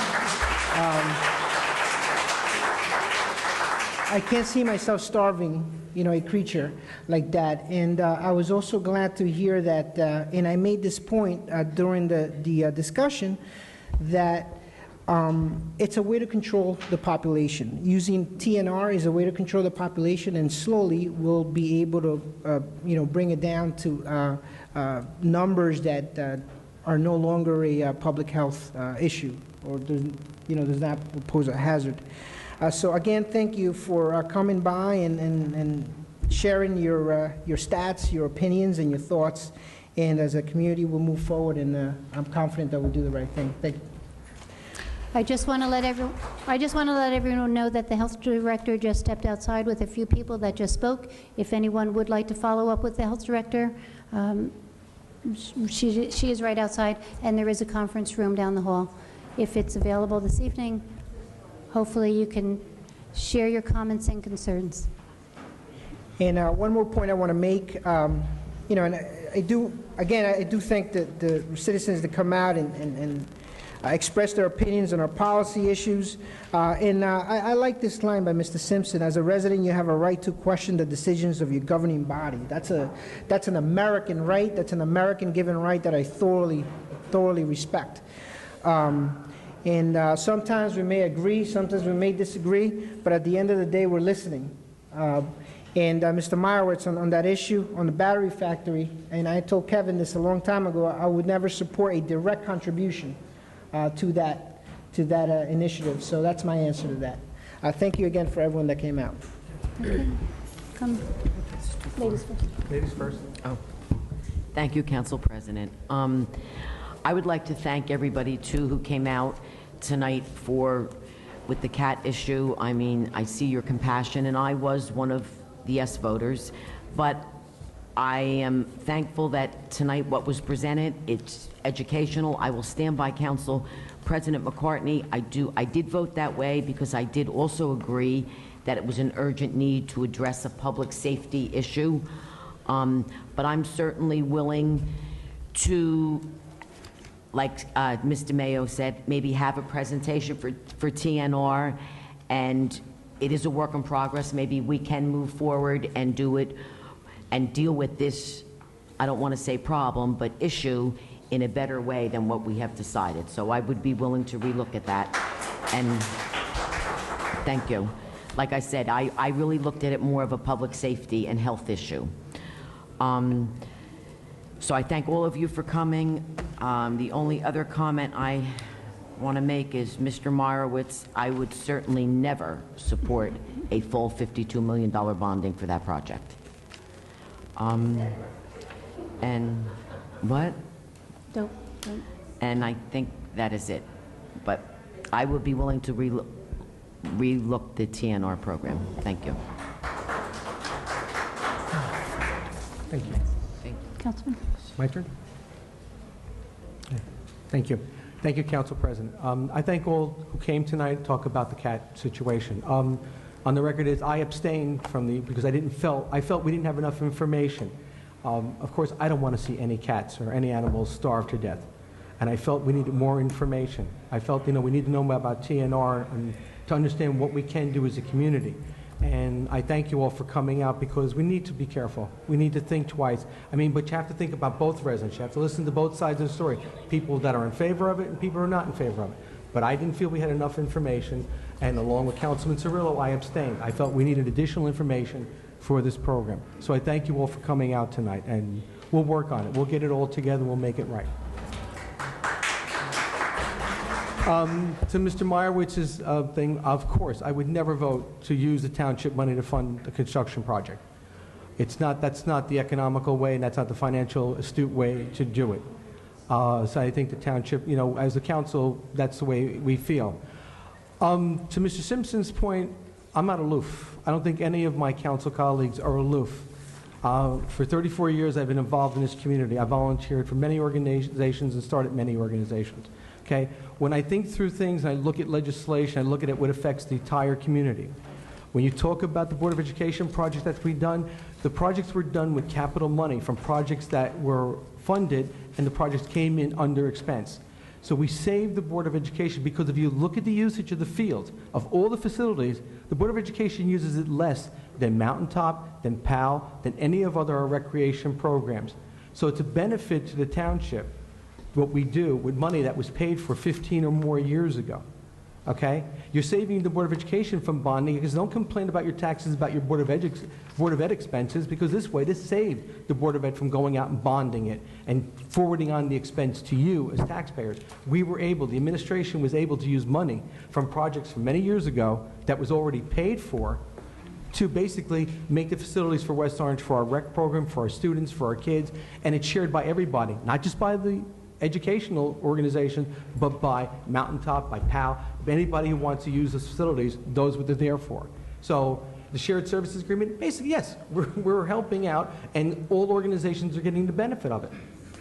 That's it. But don't come to a council meeting and call us aloof. I speak for myself. I'm not aloof. And I believe everybody has a right to come up here, and I'm glad to see people come here and voice their opinions. This is what democracy is all about. Come to your council and complain. If you have a complaint, complain. Don't complain to just your little group and don't come here. Come here, you have an open mic, and voice your complaints. Voice your criticism, voice your praise for whatever we do. And that's how you have to look at it. Don't think we're just spending money to spend money. We basically did things, the administration did things to save you money. A soccer field had to be replaced. So everybody wants to be proud of the West Orange State Championship soccer team. But if the field wasn't replaced, they wouldn't have a field to play on. So how would they practice? How would they win their championships? Okay? When you talk about Quick Check, okay? You said that nobody does anything, okay? If you look at the ordinance that we're trying to get through, that we're working with the planning board and everything else, yes, it's not going to affect the Quick Check thing because that's a grandfather situation. But it's just a focus on how we want to keep West Orange as a community that we love and the reason why we live here. That's being proactive. That's not being, negative. It's being proactive. And I'd like to see more people get up and do things like we're trying to do. And also remember, the town council cannot tell, like people come to us and say, well, tell your appointee to vote no. You can't. They're an autonomous board. If you tell them as a council person to vote no, Quick Check's lawyers can come back and say it's undue influence. And I don't think you want that. And so think sometimes what's going on. And there are a lot of smart people in our community who understand what's going on. And I have tremendous respect for them. Thank you, Council President. Thank you. Councilman? Thank you.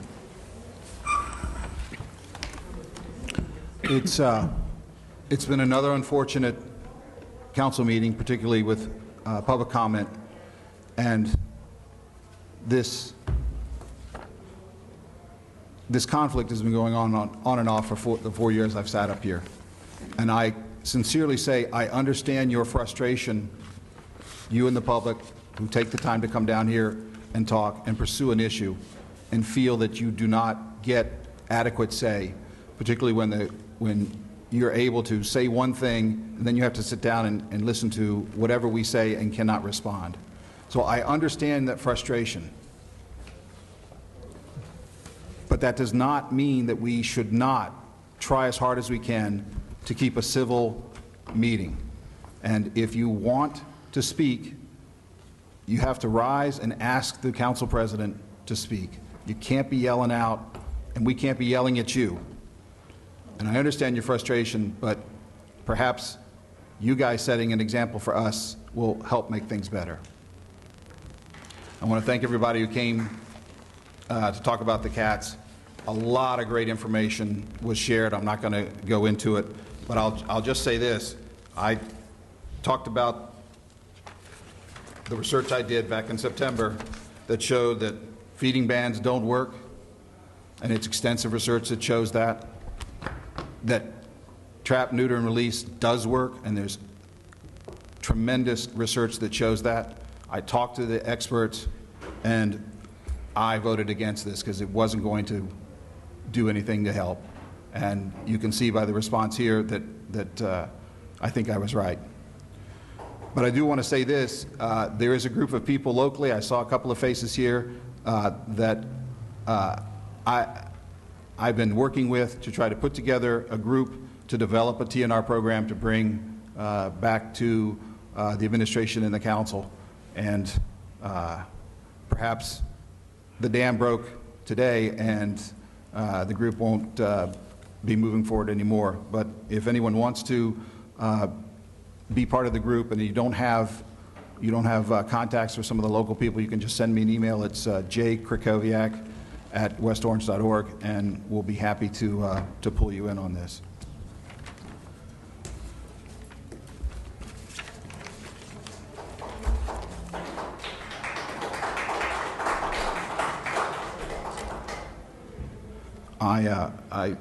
I note that the comments that Ms. Tweeten and Mr. Simpson made about this issue, there was a reading of the letter, the email that the council president wrote. There was also an email that came out, I think either today or yesterday, from the managing director of Men Make a Difference, which was one of the sponsors of the council debates. And it tells a very different story from what was read early this evening. And I'm happy to read that because I believe it came to all the council.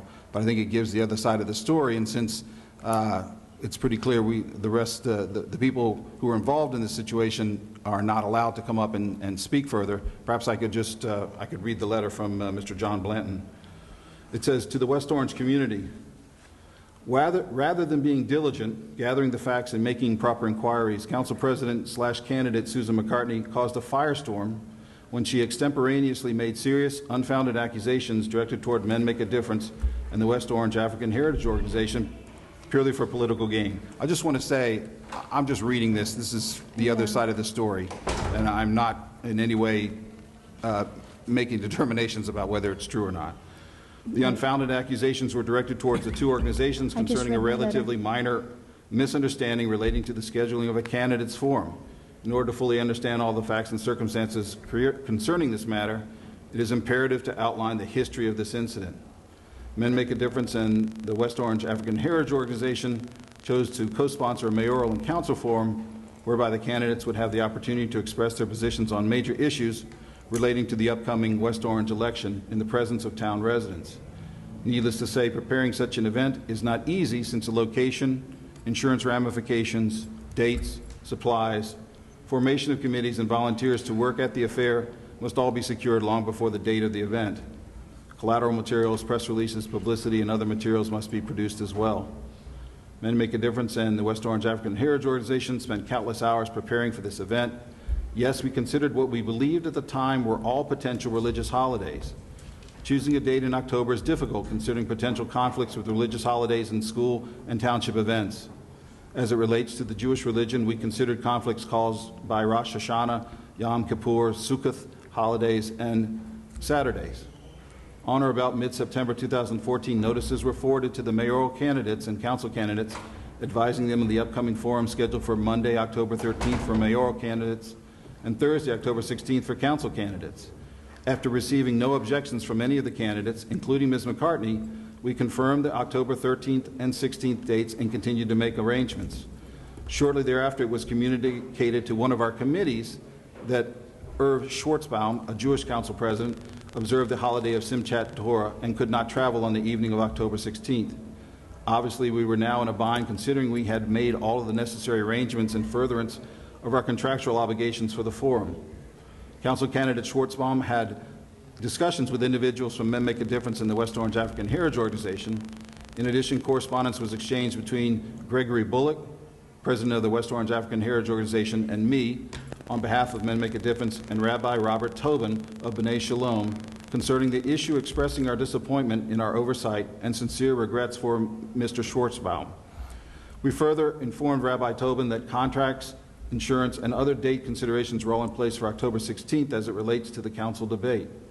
In one of his two correspondence to us, Rabbi Tobin stated, quote, "I appreciate your sensitivity and recognize that not everyone has the end of Sukkot on their radar." Rabbi Tobin was most cordial and understanding and offered us a cool calendar, namely a website listing religious holidays. I can assure anyone who reads the correspondence between Rabbi Tobin, Gregory Bullock, and me that we were all deeply saddened by the oversight and fully understood each other's concerns. After the dust had cleared out of left field and at the 11th hour, we received a politically charged letter from Council President Susan McCartney accusing Men Make a Difference and the West Orange African Heritage Organization of ignoring Mr. Schwartzbaum's request. The letter makes no reference to the communication and dialogue which are referenced above.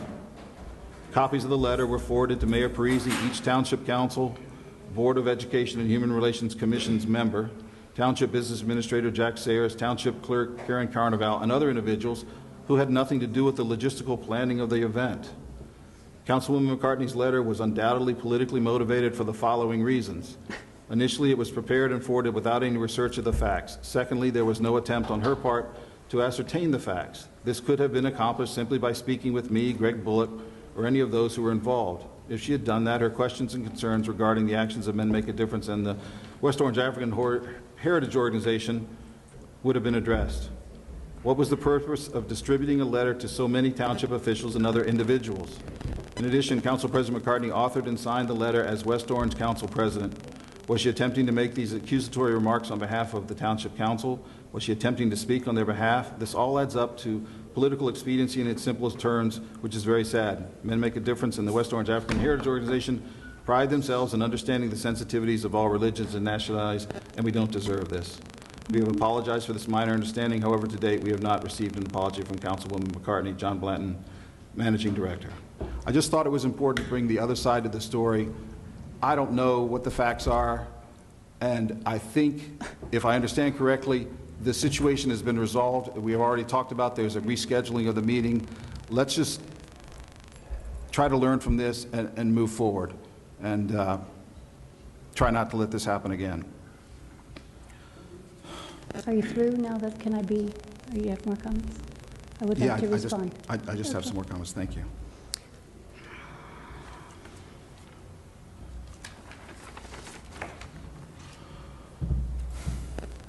I think the point that Ms. Morelli made was that I think she was referring to our previous council meeting in the issue of the EMS bidding situation and West Orange First Aid Squad. At the last council meeting, I had dialogue with the business administrator who said that he wasn't able to talk about the status of the bids. Just so you know, this is the bid process that's likely to replace West Orange First Aid Squad. The bids have been submitted and have been nothing's been done on them for 6 months. And so I was asking about it, and he said we couldn't talk about the bidding process.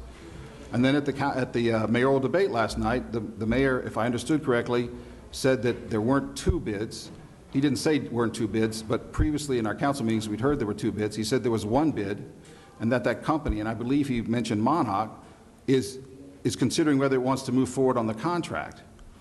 And I think the point that Ms. Morelli was making was that if the mayor felt okay with discussing the bid process in an open forum like a mayoral debate, that perhaps we could discuss it at the council meeting. I don't know if Mr. Kaiser has any information on it, but clearly the business administrator hasn't returned, and the chief financial officer isn't attending tonight. But I think that was the point she was trying to make, and I think it's a valid one that hopefully when Mr. Sayers gets back, we can hear about it.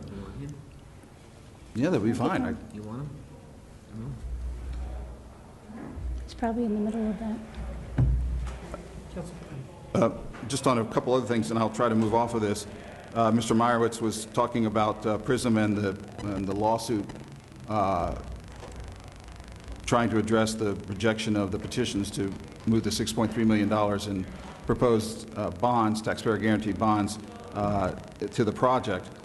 I don't believe that the 5 plaintiffs are in any way trying to control the town or anything. You were simply trying to get a referendum on whether we should do the bonding.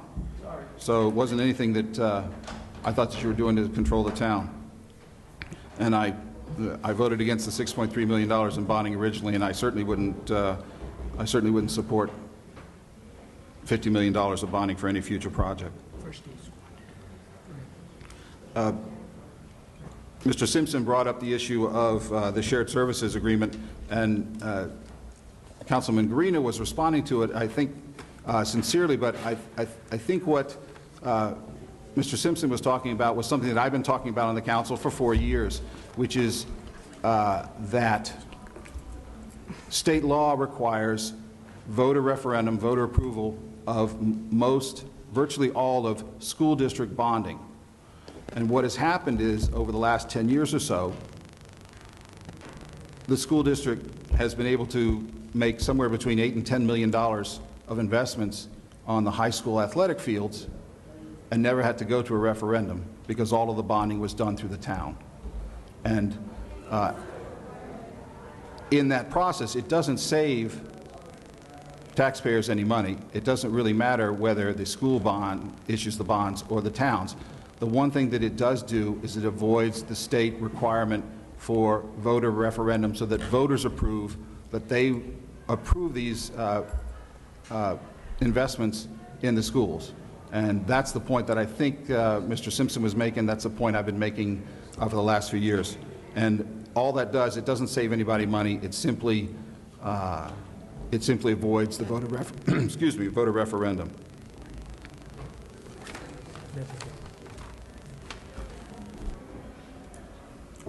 There were some comments made earlier in the public comment about the project downtown being shovel-ready.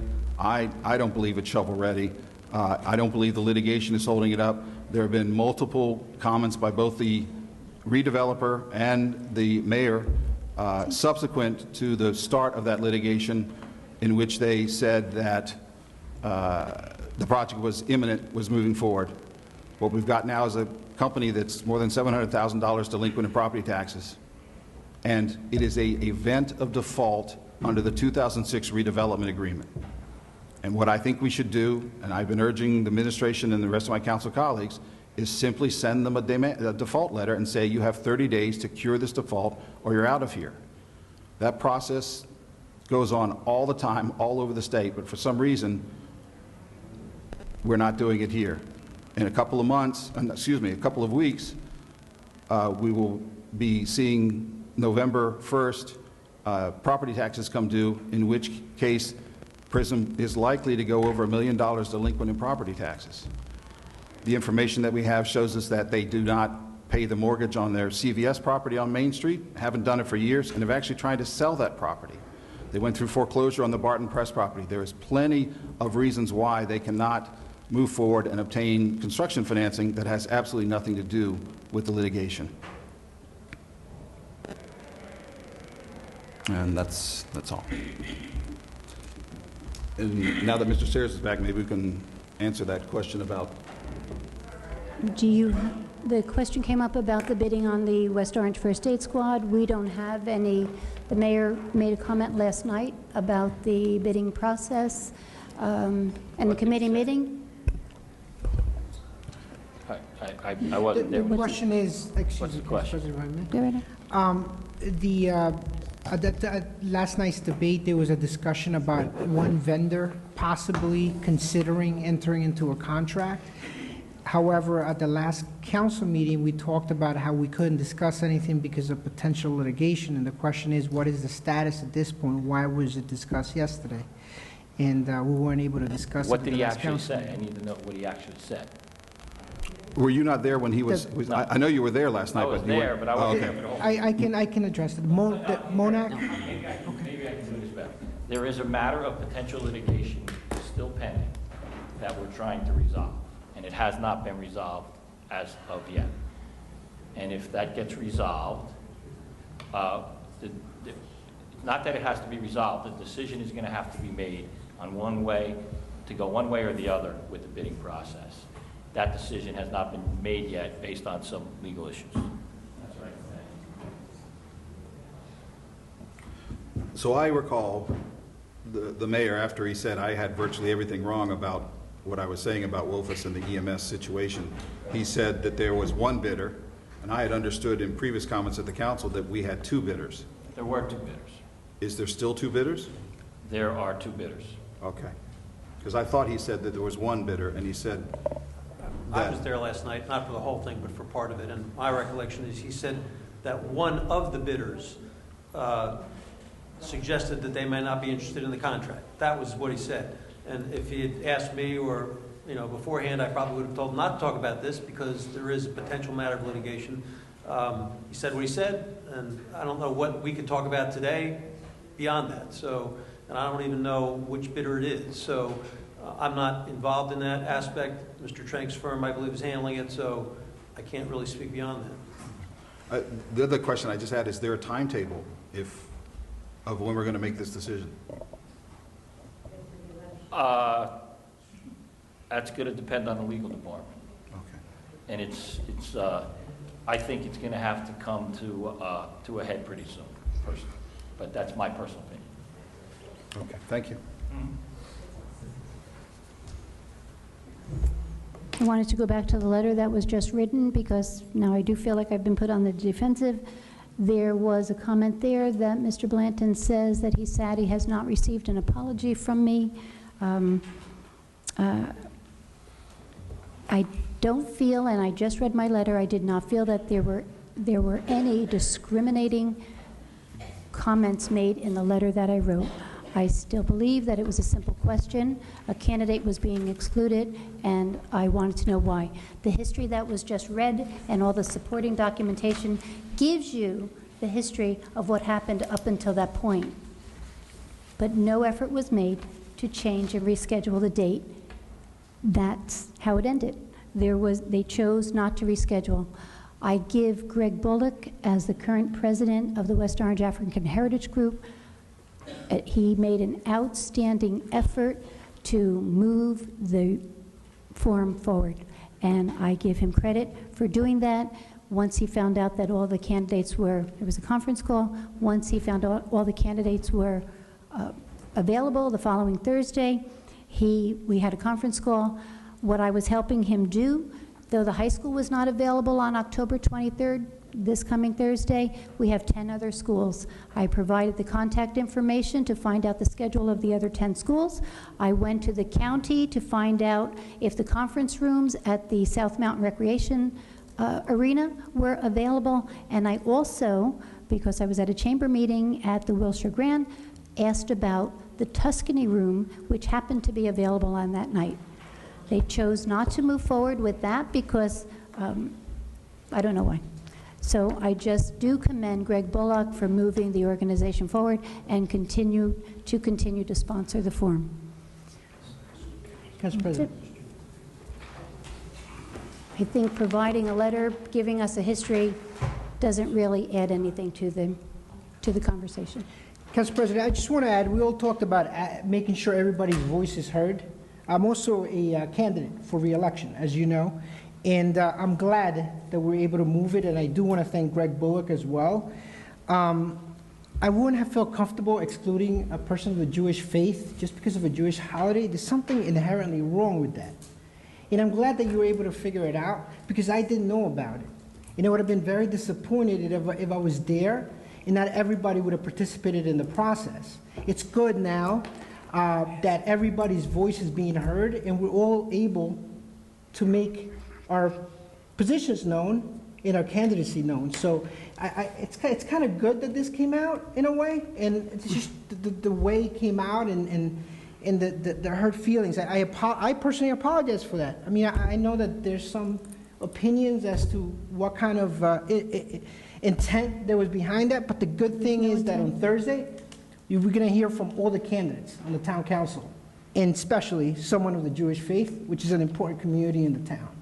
So thank you. Okay. Madam Clerk. Okay.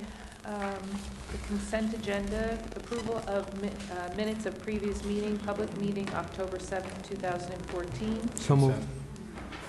Municipal Judges Report, September 2014. Reading of petitions and communications and bids, none. Bills, are there any questions on the bills? No. Consent. Sorry. Resolutions, are any resolutions being pulled this evening? Council President. I have none. Yes, sir. I just have a question from the business administrator, items D and E, the addition to the fleet for the police department. You know, we all support resources, making sure that our police is stocked. Oh, they've been removed? Oh, my apologies.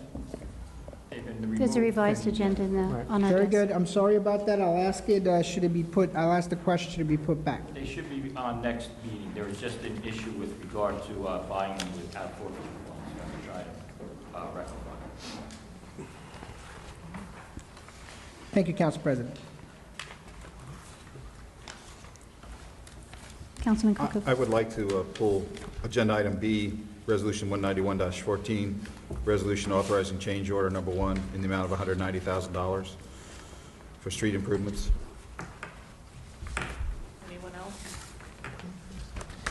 Okay, with the exception of Resolution 191-14, is there a motion to approve the consent agenda? So moved. Second. All in favor? Aye. Any opposed? The consent agenda is implemented.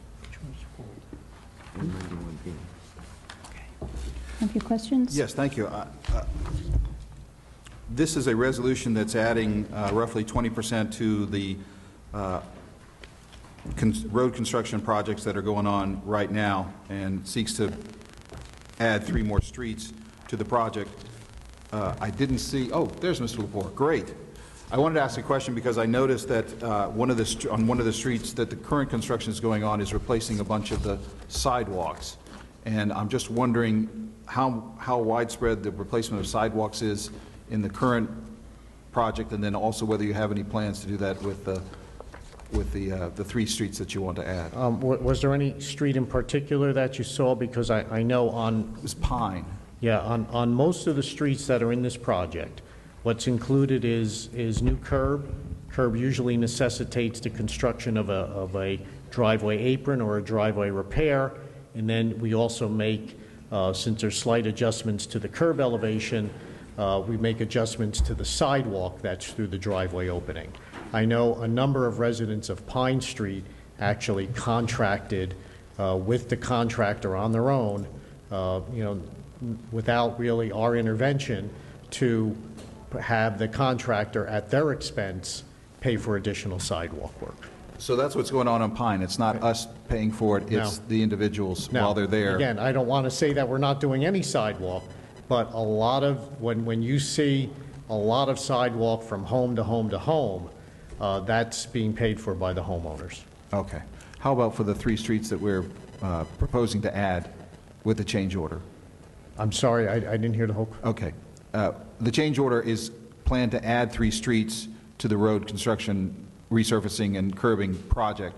Are those 3 streets, are any of them scheduled to get sidewalks? No different than what I described, Okay. curb, apron, and then if necessary, sidewalk through the driveway. Okay. I just wanted to be careful because we've had some situations where some of the streets got totally new sidewalks, and, our ordinance is pretty clear that residents are responsible for the sidewalks. I just wanted to know if that was it. So that's really all I had as a question. Thank you.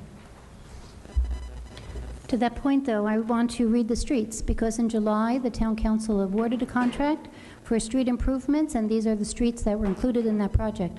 Oak Crest Road from Hickory Road to the dead end, Hickory Road, Beach Road, Amos Street, Ashland Avenue, White Street to Park Avenue, Wellington Avenue, Hillside Avenue to Gregory Avenue, Hillside Avenue from Wellington Avenue to Forest Hill Road, Oak Ridge Road, Mitchell Street to Wellington, Pine Street, Hazel Avenue to Wellington Avenue, and Birch Street from Hazel Avenue to Wellington.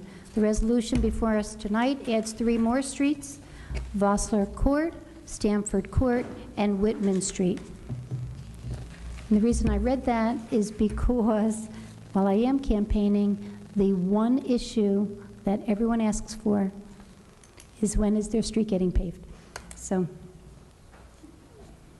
we need a proposed list on when the rest of the streets get paved. Is there a Madam motion Clerk? to approve Resolution 191-14? Motion moved. Second. Councilman Cirillo? Yes. Councilman Guarino? Yes. Councilman Krokoviac? Yes. Councilwoman Spango? Yes. Council President McCartney? Yes. The motion is approved. Okay, we have an ordinance 2425-14 as a bond ordinance, authorize various improvements in connection with the capital assessment in respect of the joint meeting of Essex and Union Counties, appropriating $1,300,000, authorizing the issuance of $1,300,000 in bonds or notes to finance. 300,000. I think they come back to us with the bill. We only gave them 300. It's 1,300. It's 1.3 million. So it's 1,300,000.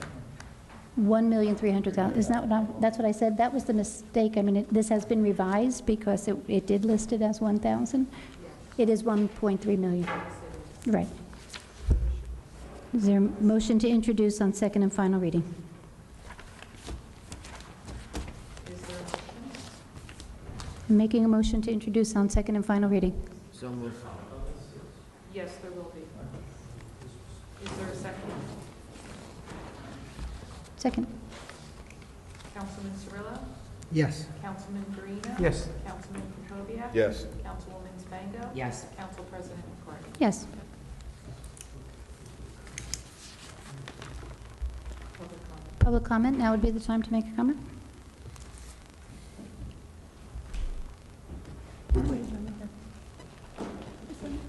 Thank you. Chris Lenny? Arconti, 50 Lennox Terrace. I just had a couple of questions on this. The first one is, being 1.3 million is an expensive project, so I was just curious if this gets approved, if you could give us an approximation of what the overall town debt would be with this $1.3 million added to it. The second comment is really, it's about 3E, and it's a specific statement that says, the amounts to be expended for this purpose pursuant to this bond ordinance are not unreasonable or exorbitant. But it doesn't actually give much more information about how they arrived at a $1.3 million number or how it will be spent. So I would see that as a challenge to say there's not enough information here because we actually don't know. When I believe it says wastewater treatment plant improvements, we don't have enough information to challenge whether or not they need improvements, but the point is we really don't know if $1.3 million is a big number, a small number, or spot on accurate. So I would see that as a point to challenge this and find out more information. I hope you do. Thanks.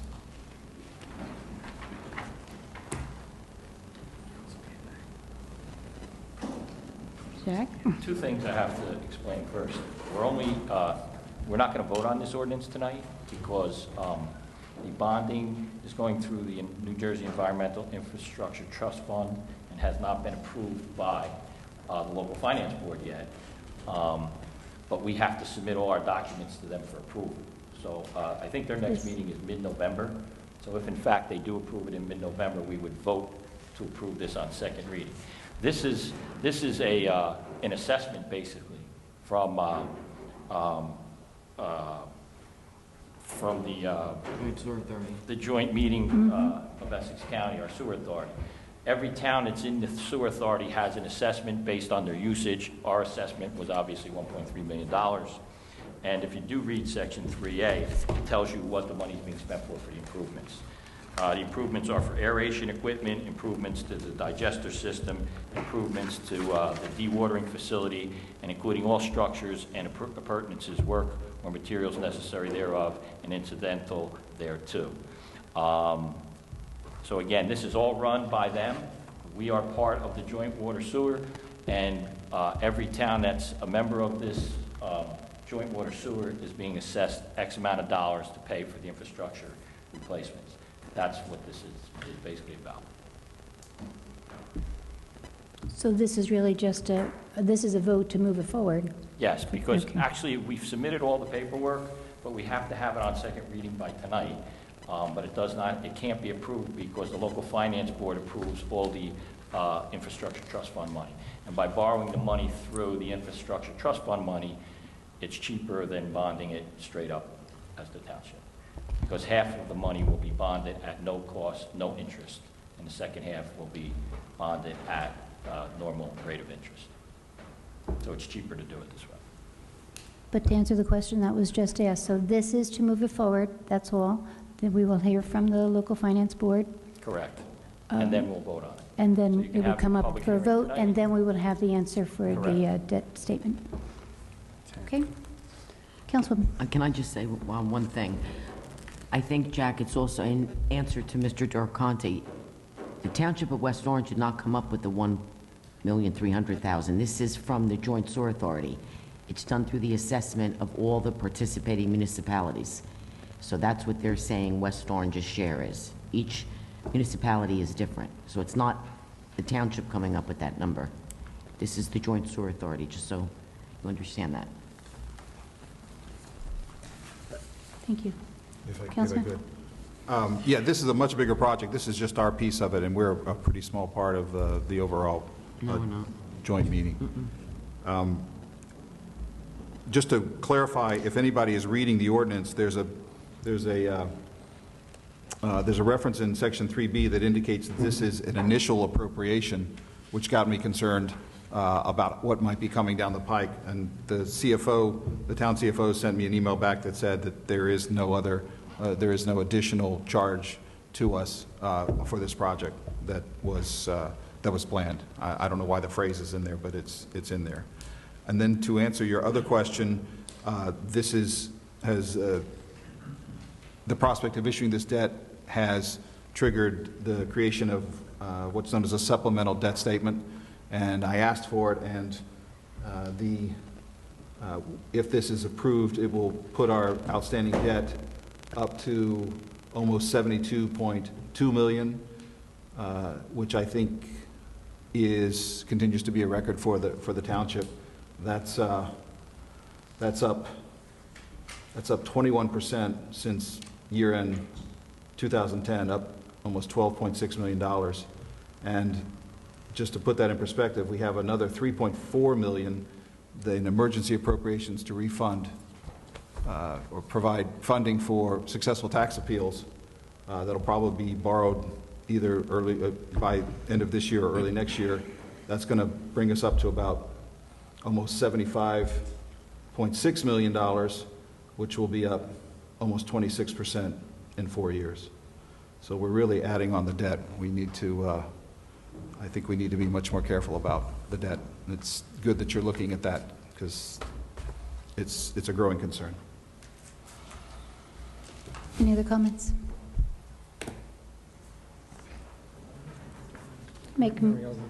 Yes, please.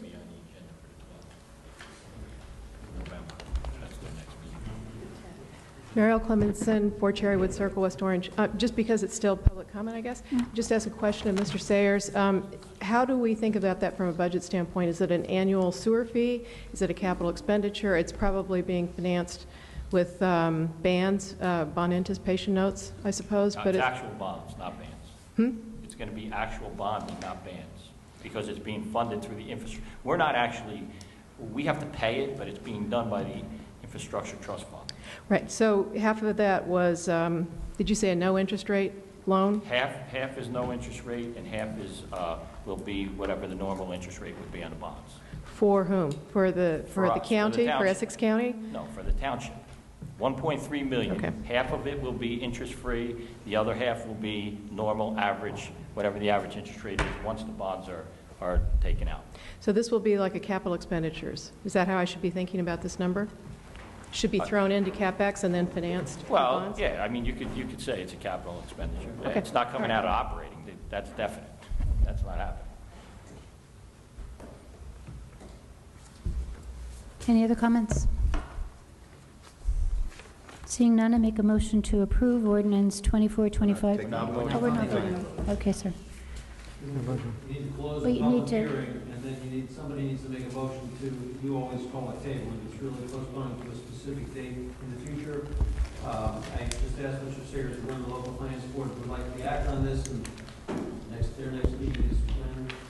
Again, we thought it would be done by today, but it wasn't. I think their next meeting is November 10th, so if it's not on the agenda for the 10th, that's the same date as our meeting. They, I believe, are meeting on the 10th, and I can't remember what the other day was after the 10th, but I can. Well, you could postpone it to the 10th, you may have to postpone it again. if I'm you sorry. haven't acted, but- I'm sorry, it's November 12th and December 10th. When they're meeting, Right, So ours ours would would be November 29th. right. our next meeting. So hopefully it'll get on the agenda for the 12th, and they'll approve it. If not, it'll be December 10th. So Yes, make a sometime motion after to December postpone 10th. Yes. Until November 29th. And if not, then we'll. Okay. Okay, is there a A motion? motion to postpone. First, you have to close public comment. Motion to close public comment. I'll make a motion to. Close public comment. She did that. Okay. Yeah. All right, he said take a motion. Okay. Then I'll make a motion to table. Thank you. Second. Okay. Councilman Cirillo? Yes. Councilman Guarino? Yes. Councilman Krokoviac? Yes. Councilwoman DeBango? Yes. Council President Scorpio? Yes. And just talking about council dates, I would like everyone to know that the next council meeting is on November 10th, which is actually Monday, not a Tuesday, because November 11th is Veterans Day. And there will be a ceremony here in Town Hall at 11 o'clock, a Veterans Day ceremony. Everyone is invited. So, Council President. Yes, Let's sir. talk about Veterans Day. Just invite the public Tuesday, I just November did. 11th, okay. War Memorial Park, 11 a.m. It's Councilwoman Spangler's birthday. There you go. I hope to see the Okay. community come out. It's a great day. For Veterans Day. I make a motion to adjourn? So moved. Is there a second? Second.